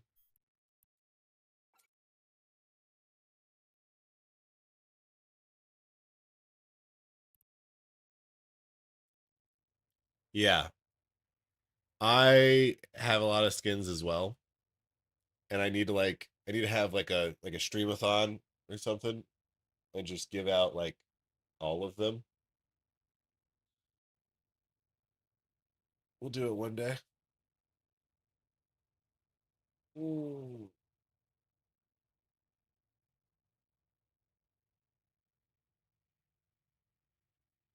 Okay.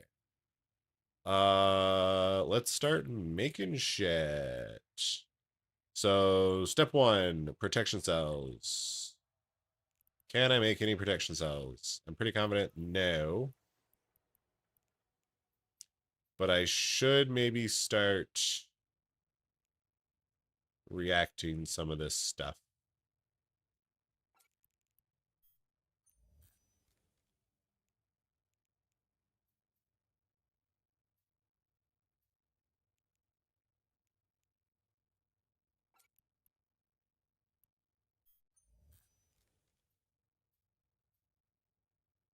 Oh, yeah.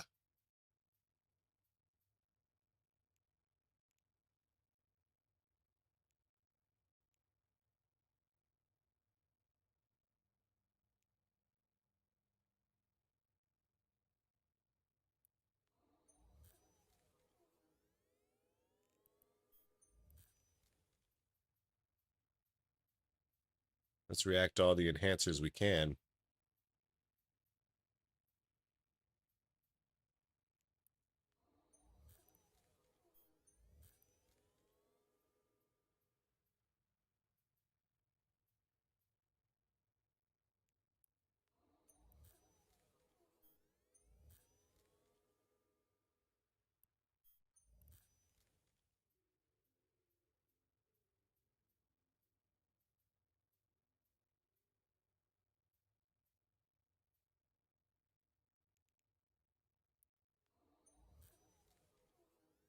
All right. And then we also need safeguards.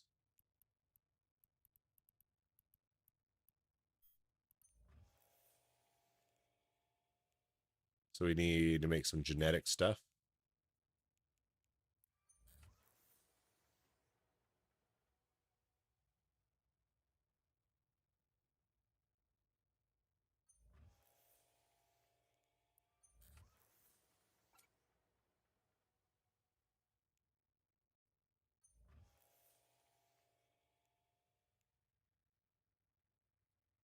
We need to make equal parts.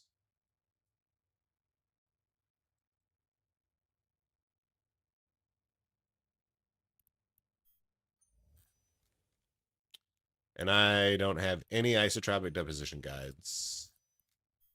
I should probably get some of those.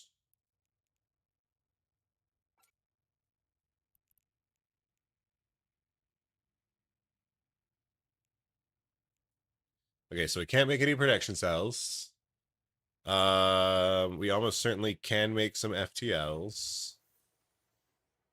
I'm gonna save making the FTLs. Actually, I shouldn't save making the FTLs. Making FTLs is more important than making T3Cs right now, because I have such a stockpile of the T3Cs. So let's just figure out whatever the most expensive one is.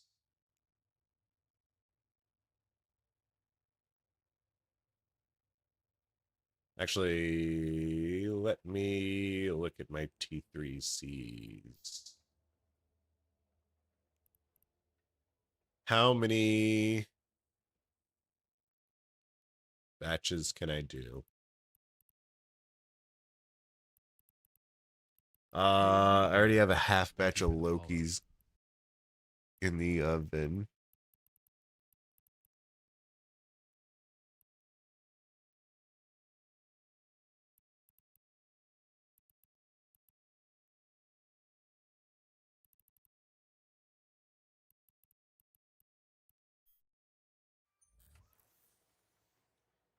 Aw, snaps! Thank you for the follow. So very impressed with my knowledge and dedication to the game. You learn something new with every video. Nice. To be fair, convicted, usually I learn something new with every video too. There's a lot to learn. All right, we have 3 batches, 2 batches, 3 batches, 3 batches, 3 batches, 3 batches, 3 batches. Pretty sure 3 batches. So really,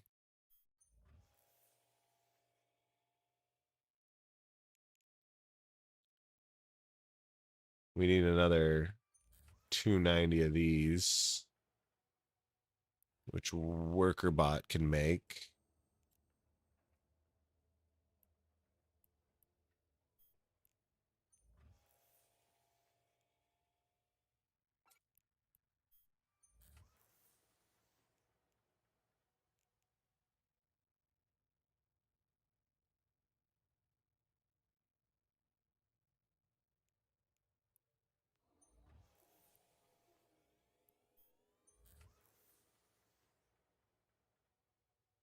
And then I could do another half batch if I wanted. But I don't think I wanna.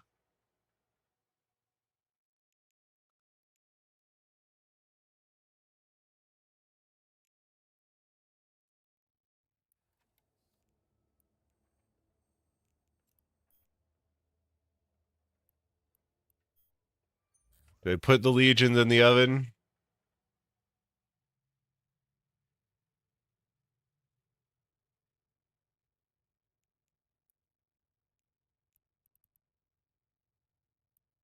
Yeah.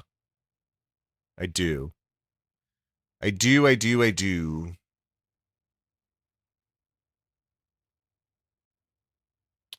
Don't I have 40 Tengus? I have more than 40 Tengus. I have 40 Tengus right here. So when I say a batch, when I say I'm making a batch of T3Cs, a batch is 40.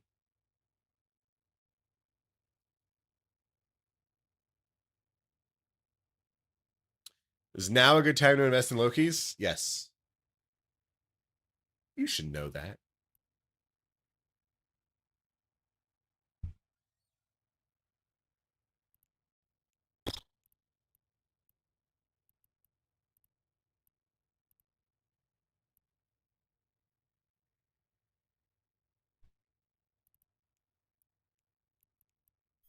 Yeah, we're gonna make all the T3Cs that we can.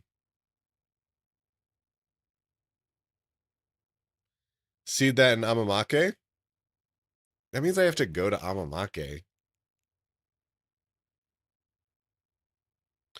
Oh, but actually, Ingskel, yesterday I did acquire an Anshar, which is the Glente jump freighter,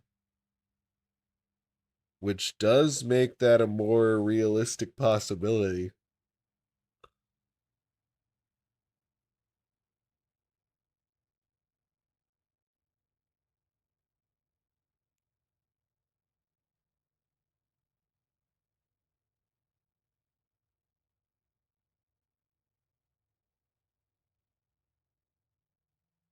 Okay. Yeah. Fuck it. Let's ball.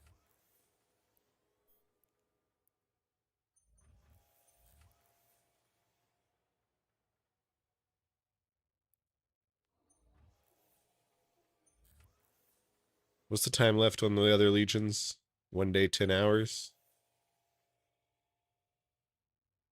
So yeah, if I just come back in 1 day, 10 hours,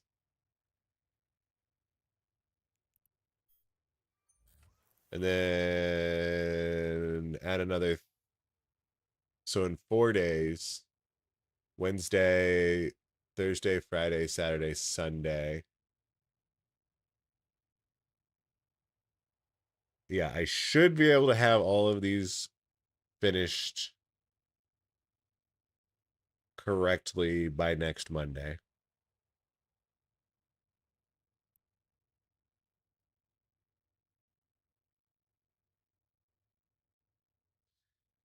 You have a jump freighter, and it's so hard to do solo because of snuffed. It's a shame, really.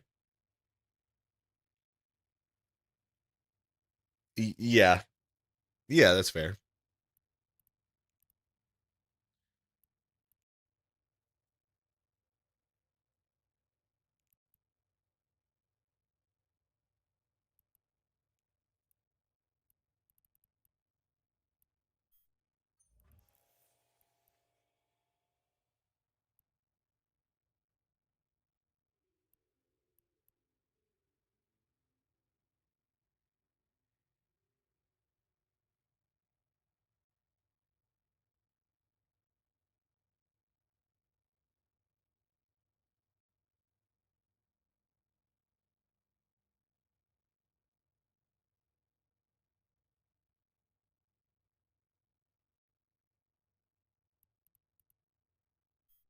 Yeah. I can use these 4 runs.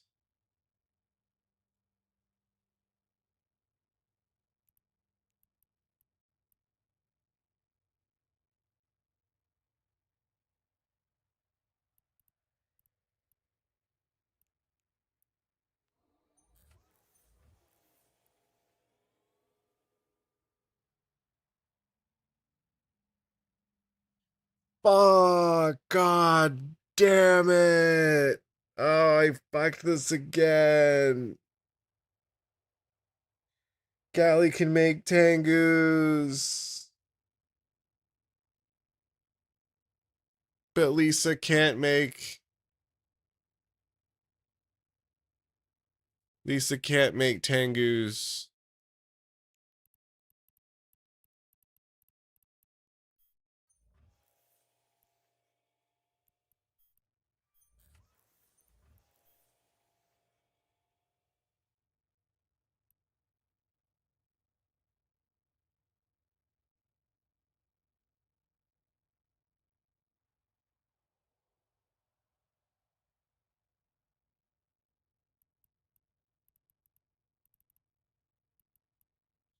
Man. Oh, God.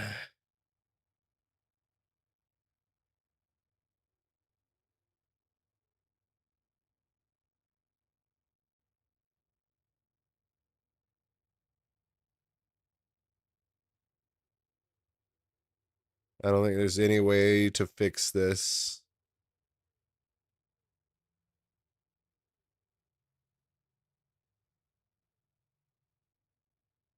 without prolonging it. Okay.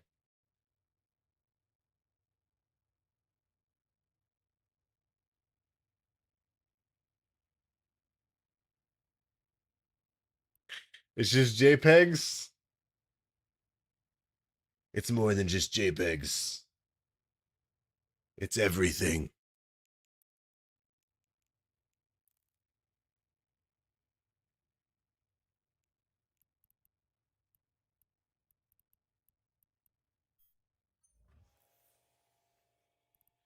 All right. We're just gonna, yeah, we're just gonna be a little bit wonky. It also means that we can't make any FTLs. Oh, god damn.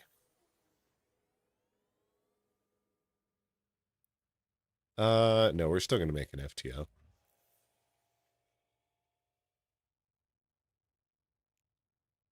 Oh, I need money. Oh no. Uh,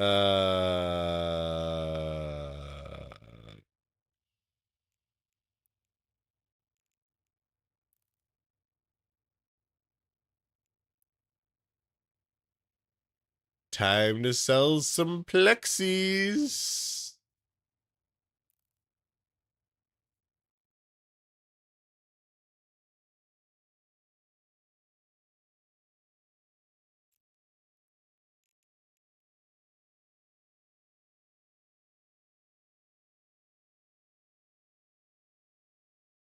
Is that what I'm gonna do?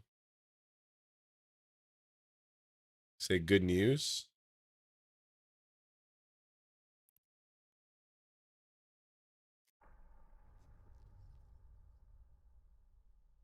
Isaac buyback is now Plex buyback.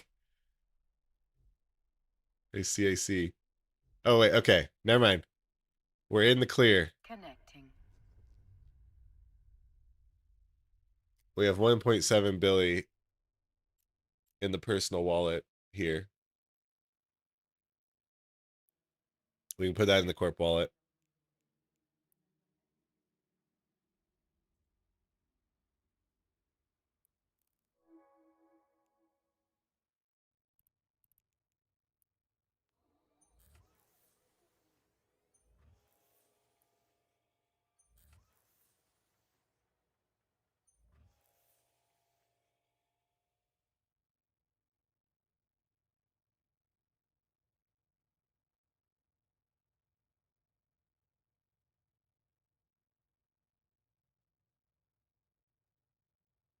Oh, wait.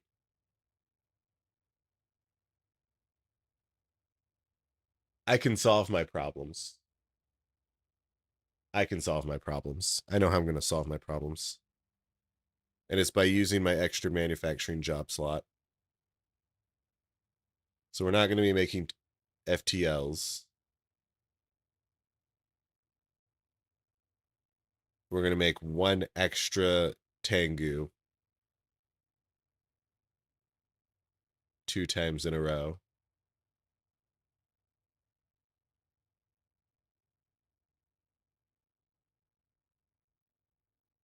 Yeah. Hey bitch, you are forcing your Twitch viewers to watch an ad right now, so pause your fucking game.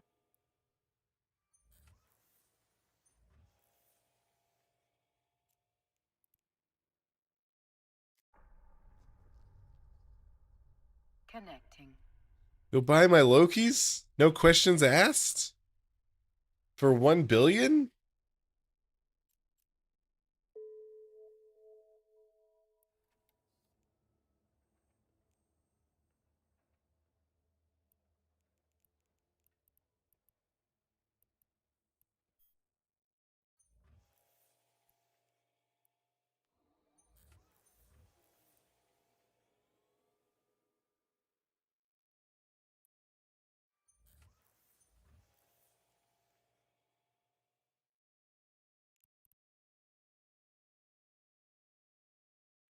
Okay.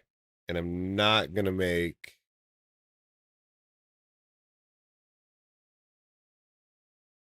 these extra 2.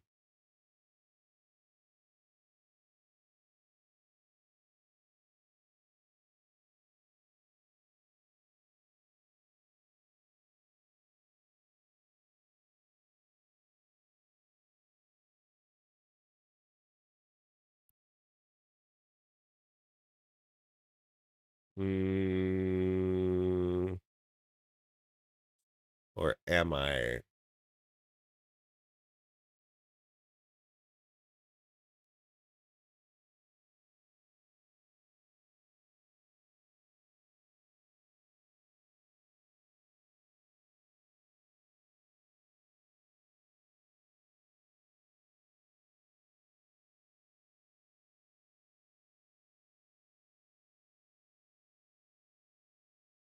There's no reason for me not to. And in the event that I completely forget to make more, it means that more is already like sort of made. Yeah, there's no reason not to.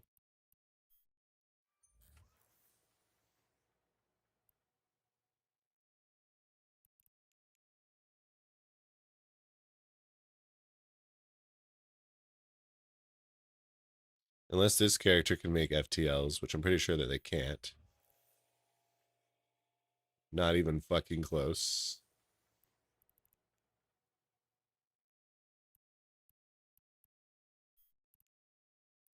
Yeah.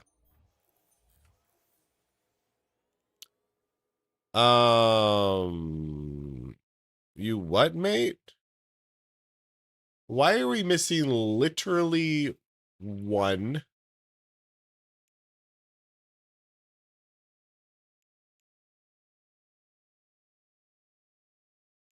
That is some new fresh hell bullshit.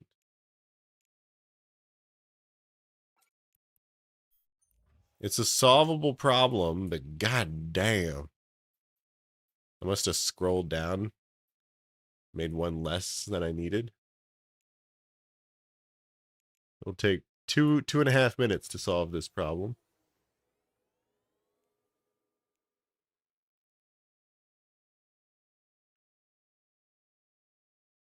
So what's up, chat? How you doing for 2.5 minutes?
All right.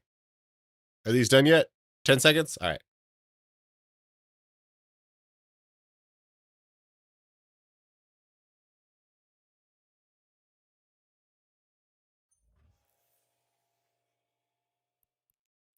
Deliver.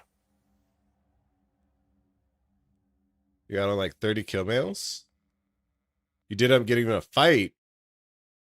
Nice. And all it took was like 2.5 hours.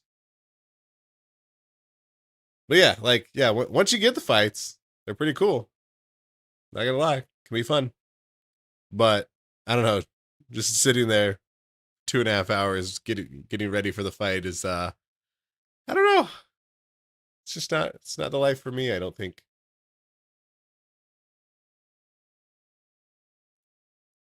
It can be pretty nice though. It can be pretty fun. As long as you understand that going in and like have other things to occupy your time. What's up, Cyber Nomad? Oh, Zevin. Welcome in. How's it going? Also, Chess Kitten. Welcome to the stream. Good to have you. First time. And thank you for the follow.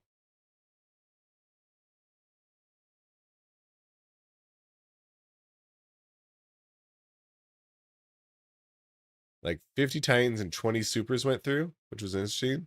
Don't know where they went. Oh, really?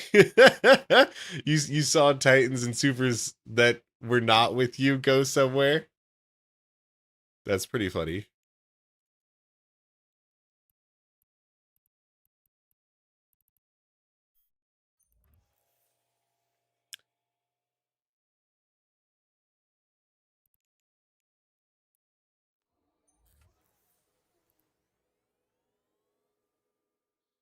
So it's going good.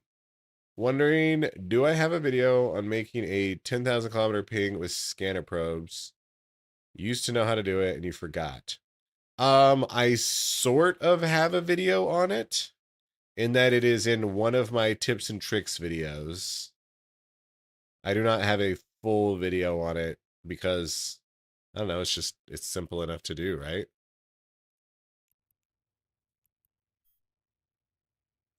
But I'll give you a little immediate tutorial on it.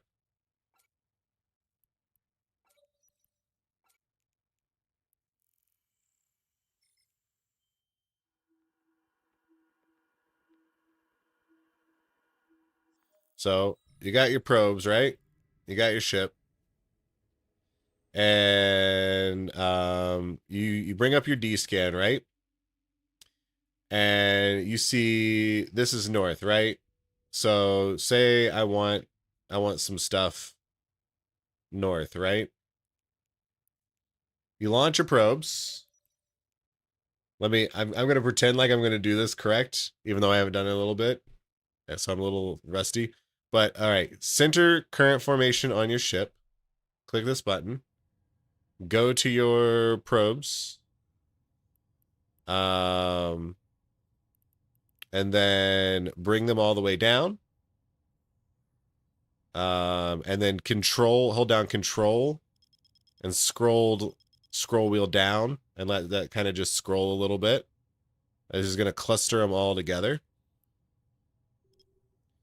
And then zoom all the way down here. And then you want to move this just slightly, like a few pixels, where you want to go. So that was like 1 pixel, right? And then we analyze.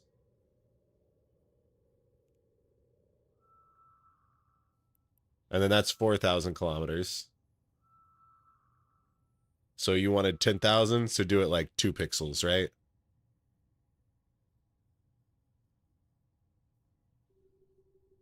So there's another pixel. Analyze. That's 8,000. And so you can see they're like directly north. And that's because we're going up. So if I wanted to go a little bit to the right, right? Like you want to click this your location so it centers the screen on it, so it's a little easier. And then if we go a little bit to the up and right a few ticks, this will probably be like 30,000 kilometers. I don't know. Hit analyze. And oh, now they're off grid. We went too ham.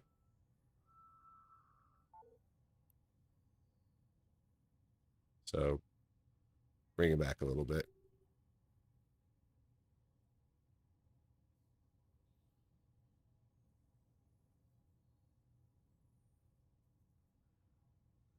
Why isn't it clicking? There we go. Oh wait. Oh, right. I didn't zoom all the way. Okay. Let's put this back on us. Zoom in as far as you can here. And then you can go few pixels this way, a few pixels this way. Analyze.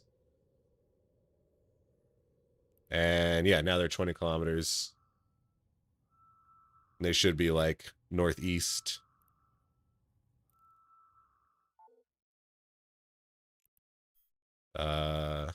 Yeah, they're pretty much like directly northeast. This little line is showing where they're at. Does that help?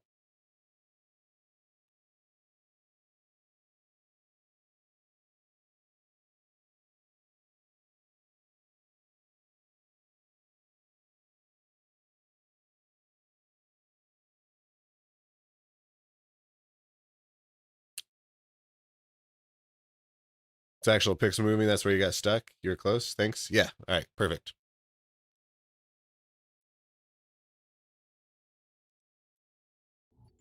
Docking request accepted.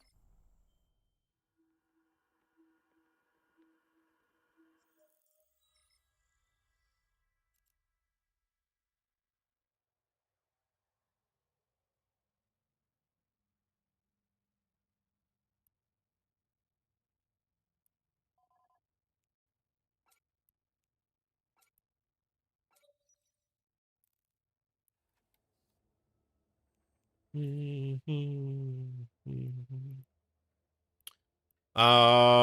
Do we need to make any reactions? And the answer is probably yes.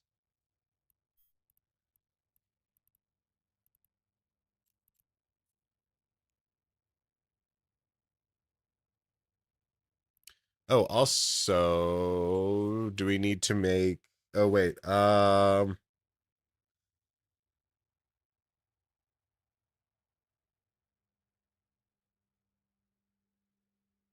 do we need to make any more batches of T3C shit?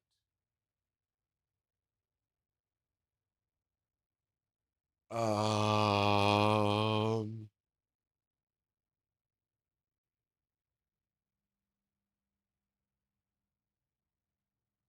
Not really.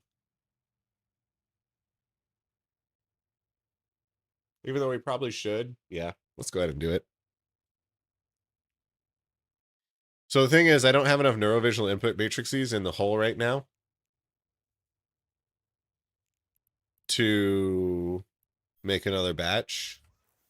But when I do get those in the hole, it will be like a small one. It'll be a smaller. Actually, it's not going to be that much smaller. It's going to be smaller for two things.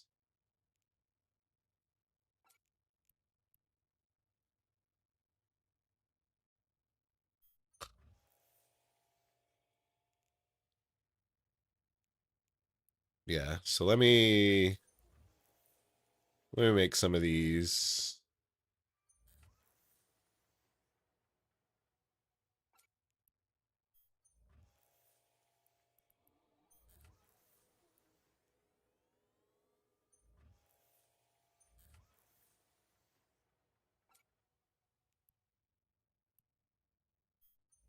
Let me make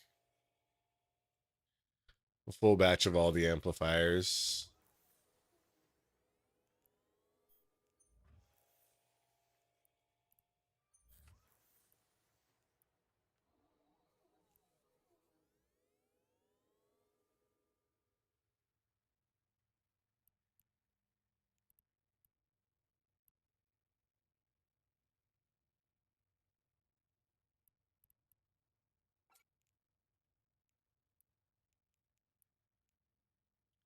Oh, our artifact jobs are done. So again, we need 7 more of these. So that's 1. This is really bad. This is incredibly bad. 2, 3. Okay, we got 3. So we are destined to fail now because we only have 3 more intact hole sections and we need 4 successes. So we need more intact hole sections in the hole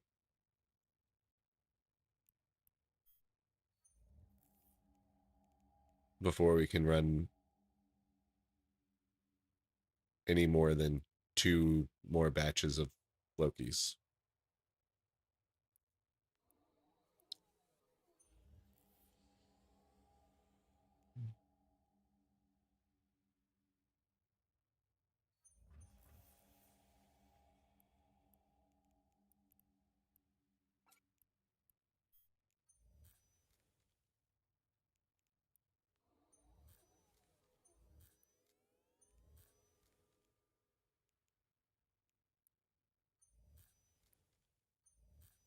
I probably don't need to make 10 runs of these scandiums, so I'm not going to.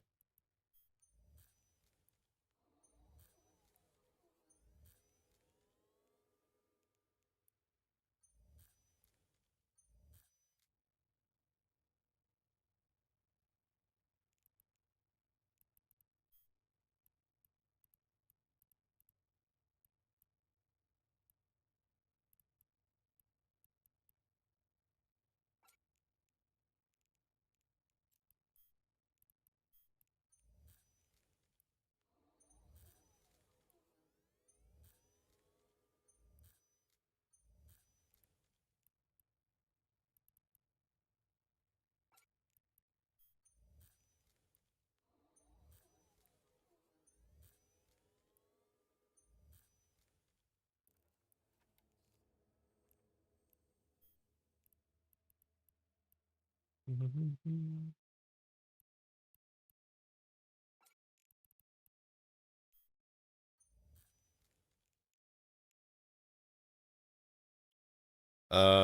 uses the C84, so I got to be a little bit careful with this. I still think I'm gonna make as many of these as I can. No, I need to save the rest for the C3s.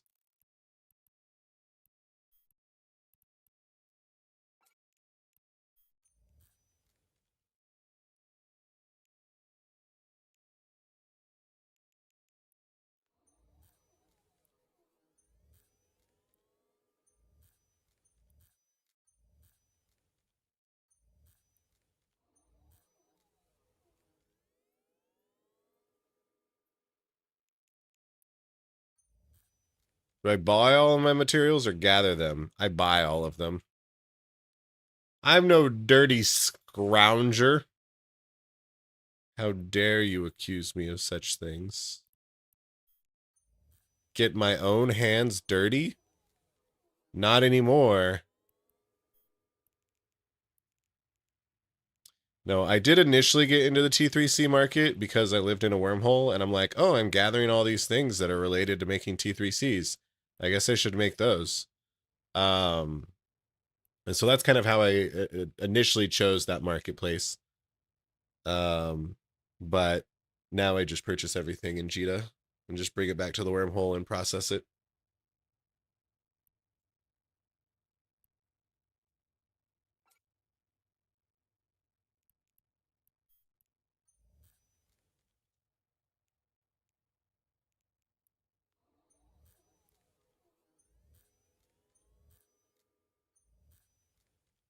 In order to actually gather all of these materials myself would be a lot of time. And I'd be a gatherer, right? I wouldn't be an industrialist.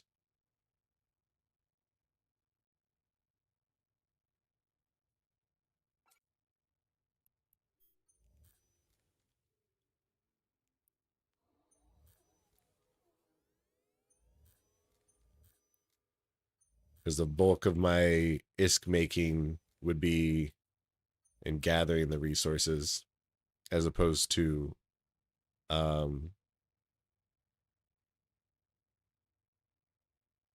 adding value through industry. Whereas right now, all of my money is made through value add through industry.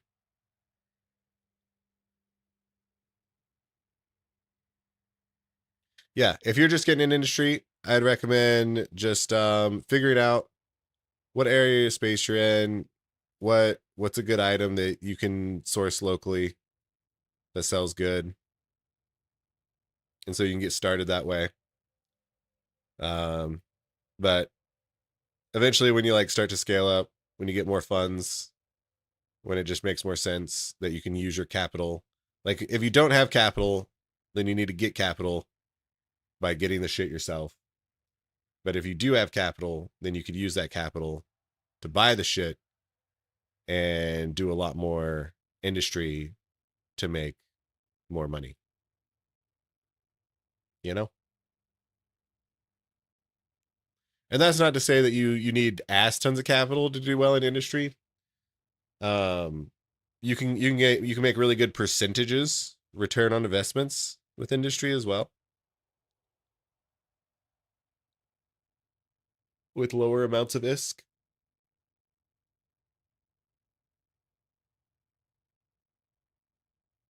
Okay, so we've done all of our reactions. We're going to log into our character that does subsystems. Connecting.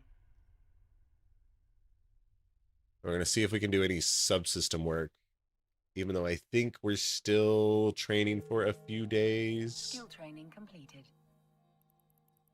Yeah, we're still training for a few days. But we should hopefully be able to make the parts.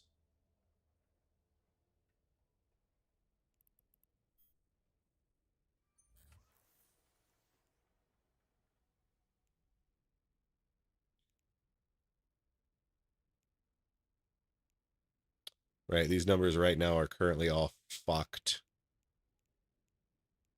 But I should be able to do by all.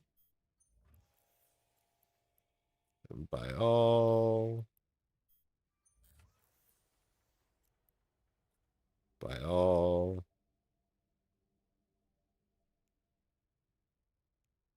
Then I should be able to make all these now.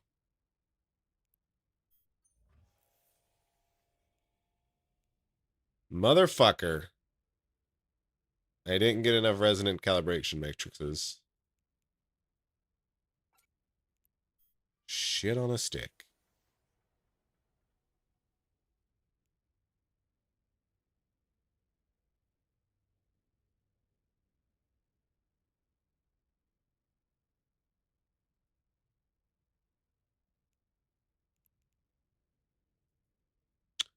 So let me just not do the propulsion.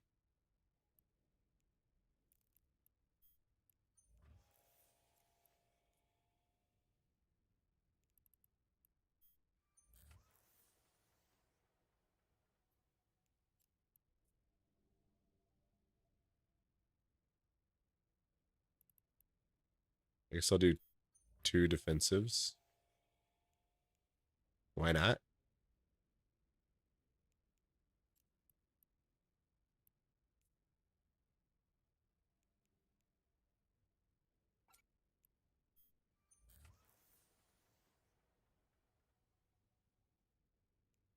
I can't make these because I need plasma physics trained.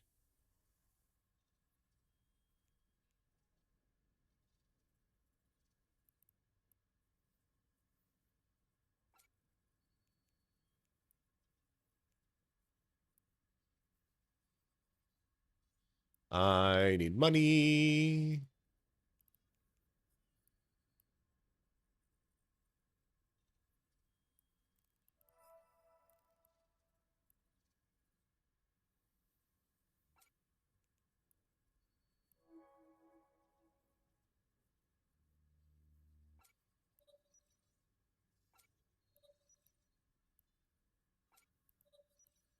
Actually, I kind of want to just, yeah, inject some skill points into making these.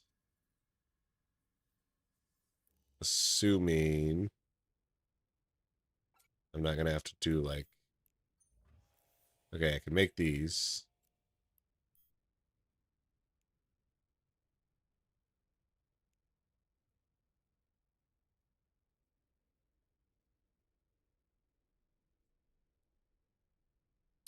Soldier maxed out Obelisk BPO just because I would have had to move it all to low sec, and that's just too much for your character plebeian lifestyle.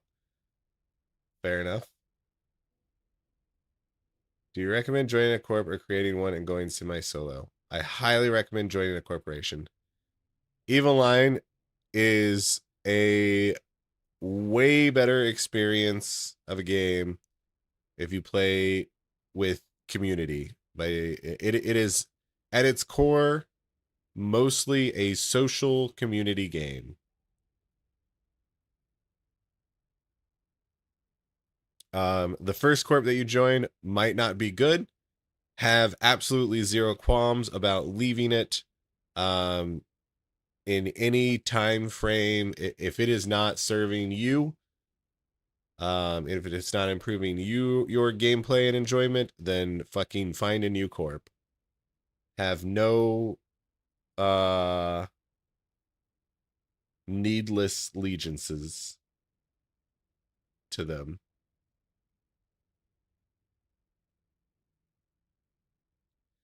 But going semi-solo is very much an activity I do not recommend.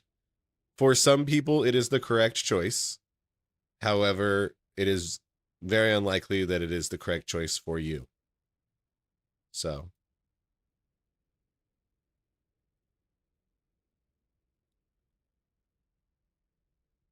you're going to learn a lot. You're going to make good connections. You're going to have a good fun time with other people. What's my opinion on Eve Frontier? I don't give a fuck about Eve Frontier, and I don't think most people are going to give a fuck about Eve Frontier.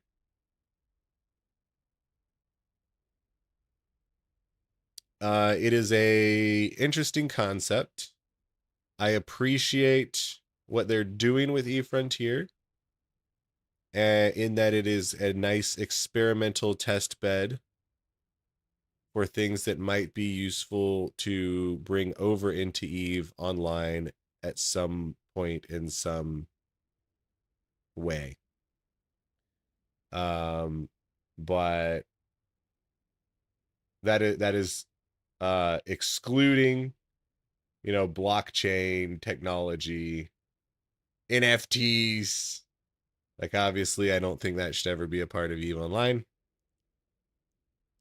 But for instance, lower tick rates, being able to more agilely move your ship with like the mouse. Hey bitch, you are forcing your Twitch viewer to watch an ad right now, so pause your fucking game. It's a good environment to get more experience to figure out what might be good for Eve Online. And so I think it is going to ultimately be a failed experiment, which also might be pretty detrimental for like the business financial kind of stuff, but we're not going to worry about that. I think it will be good for Eve Online, but I think Eve Frontier will eventually die out.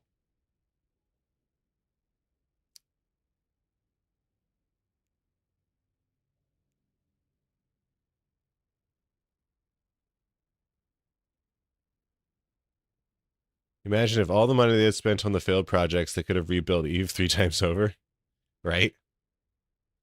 Your hot take on Frontier: been around since 2009. Seen every single side project, excluding Echoes, fail miserably. So I look at Frontier with a cautious curiosity. Yeah, that's very true. I did play test Frontier for a little bit. Didn't catch my interest enough. I don't think I ever need to go back to it again.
Okay, cool. The only thing I need to learn is the plasma physics.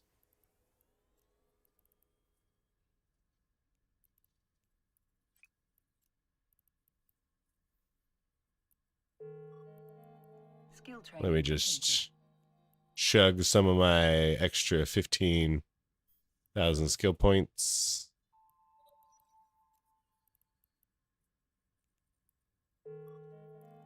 Skill training completed.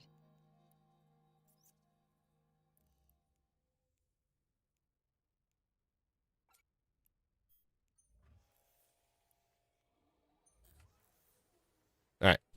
Now I will be able to make some subsystems when I finish training these. Played the alpha and saw potential, but it was still too early to make an opinion on it. Said to myself, I'll try it again when it's in beta. The two big ones for me was the removal of the captain's quarters and Dust 15 dying a death. Broke my gamer heart. You love both. Yeah. Man, so I had big dreams back in the past. Actually, what broke my fucking gamer heart was them canceling Vampire the Masquerade. I was so excited for that. I was like, fuck Eve. Finally, I can get out of space and I can play Vampire from the glorious creators of Eve Online. And it was gonna be so good. And then they fucking canceled it. The bastards.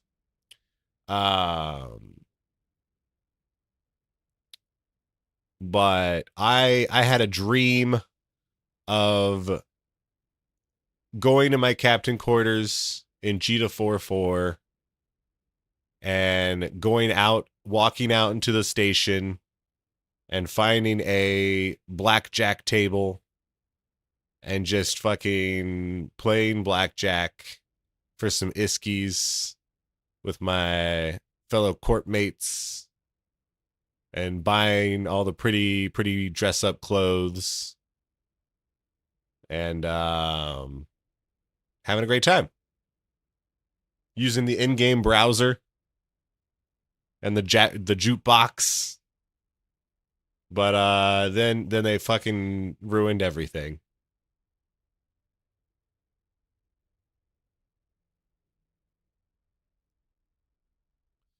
The animation, sounds, and Frontier is super cool, though. Yeah. Like, the Frontier's got some cool shit. Not gonna lie. But I think the inherent concept of it will fail. Your wife quit Eve because they dropped Vampire? That's a very reasonable and rational thing to do. Good for her. You'll say Eve needs more and better clothing. Yes. And very specifically, they need to fucking get rid of the every clothing item having male-female variants. Just fucking have one clothing item.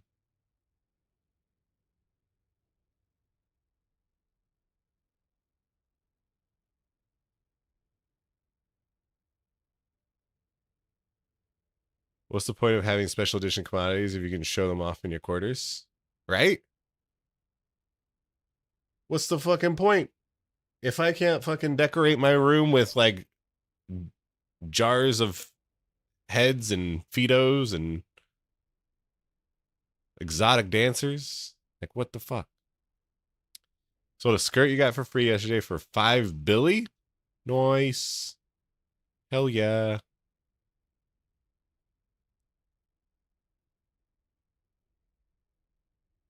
Yeah, freezer full of corpses. You gotta have the freezer full of corpses. Otherwise, what are you doing with your life? All right, we're ready to log into the marketeering.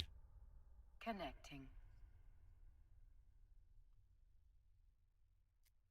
Oh shit, y'all. It's past 8.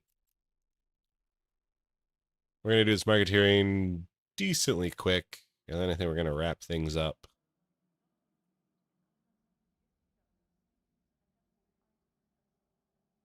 Just gotta start playing Star Citizen and wait 100 years until release. Yeah, one day it'll come. One day it'll come. Thank fuck. I narrowly have avoided ever paying anything to Star Citizen. I've thought about giving them money multiple times. But I've dodged that bullet.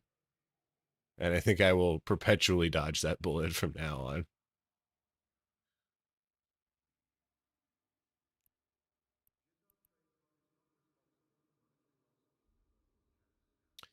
Well, that damn $45 starter pack in 2016 never came back. Womp womp. On the other hand, you've given them a lot of money. No, it wasn't supposed to be like this.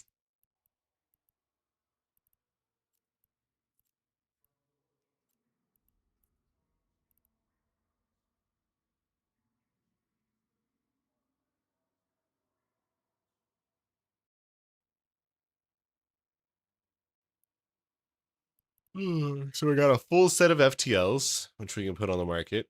We finally brought stuff into Jita. So we should be able to actually make some money, repay our loans,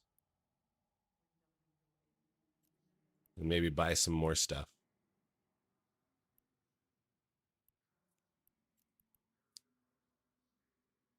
Ooh, the magnetrics are actually spiking. Wait a second.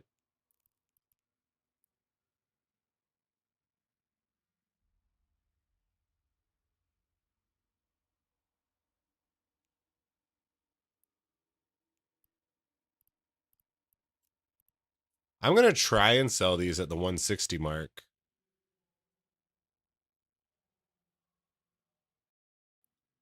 I think I can get away with it. There's only like 15 of them before mine.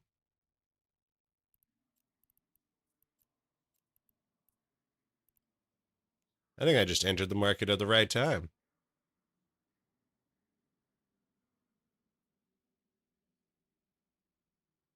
Oh, fuck. I need money again.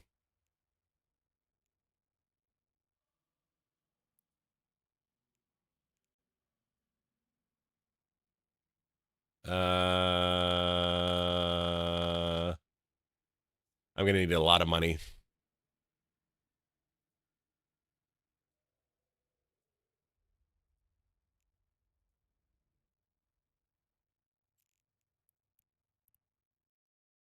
Who's got money? Nth Dim has 500. Connecting.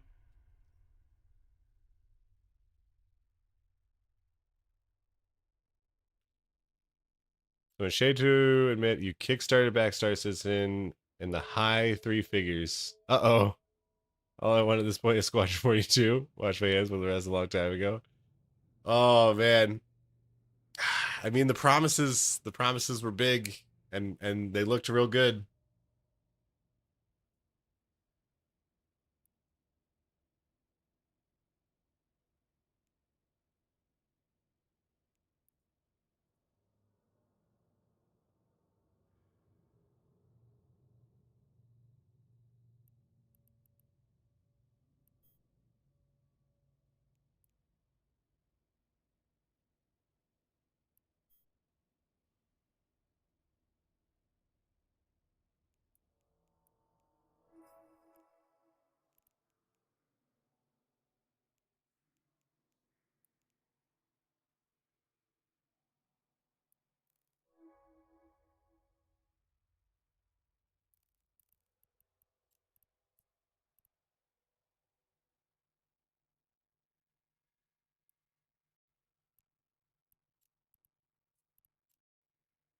All right. Neuralink protection cells. They're pretty much flatlined, so we're fine selling them at the 977.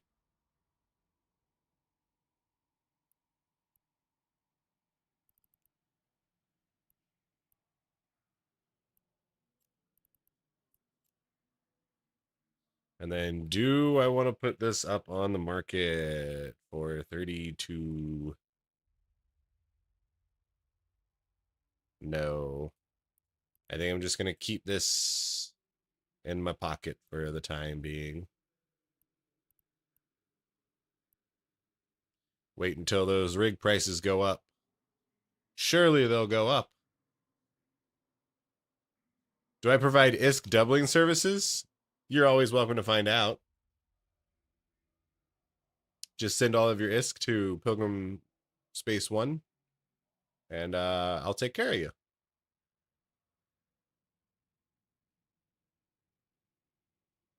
Need it as fast? Contact Honest Trev's Loan Services. Definitely not a loan for a front shark. Give you a loan today for competitive rates of interest. Let's go. Yeah, for select customers. Send me your ISK and we'll see if you qualify. Don't forget to read the fine print. One Titan of ISK coming up. Let's go.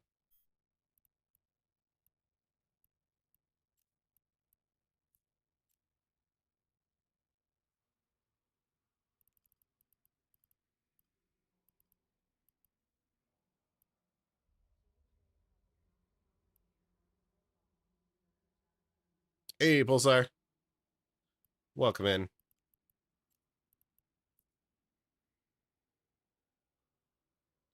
I'm gonna put these on the market for 235, 600. See if they sell.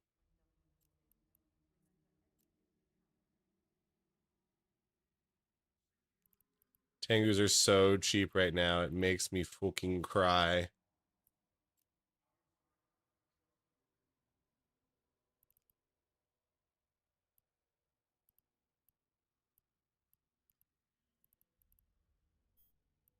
All right, that's pretty much all that we need to sell. Now we can fix up our buy orders.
And I need to buy isotropic deposition guides. However, I have no money to do so.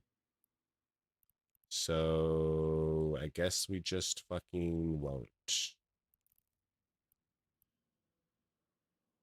Okay. Yeah, I think that's gonna be pretty much it for today. A little bit of a shorter stream just because we had to start late because I needed to do my Cheetah run. And now I have to go off to work. But it's been a pleasure. It's been fun hanging out with you guys. Got to do some industry. Got to faff about. Got to do some marketeering. Still haven't gotten to Rift. We'll get to Rift one day. But yeah, hopefully you enjoyed your time here. Hopefully I'll see you guys on next Monday. We like to stream Monday and Wednesday, starting around 2300 Eve time, going for about 4 to 5 hours each day. And theoretically, I also make YouTube videos, even though I have not made a YouTube video in a little while. I do apologize about that. I'm working on processing a lot of real life stuff. And so that's kind of taking a priority. But that's fine. Yeah. I will see you guys on Monday. And I'm going to go ahead and run the 3-minute ad break just to get a few extra pennies from the lurkers. And then I will raid you off into some other lovely, wonderful streamer. So yeah, ciao, ciao for now. Have a great, lovely rest of your day. Know that you are special and you're loved and important and cherished and wonderful just the way you are. I'm going to try and close my streams more in that kind of like vein, because like think like Mr. Rogers, and what's the other person I'm thinking of?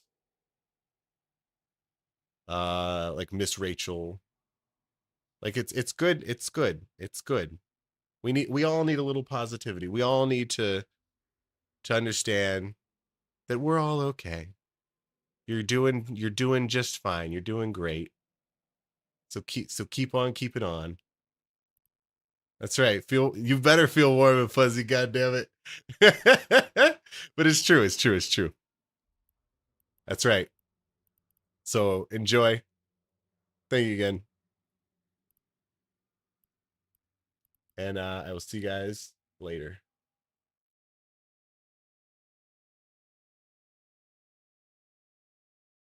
Hey bitch, you are forcing your Twitch viewers to watch an ad right now, so pause your fucking game.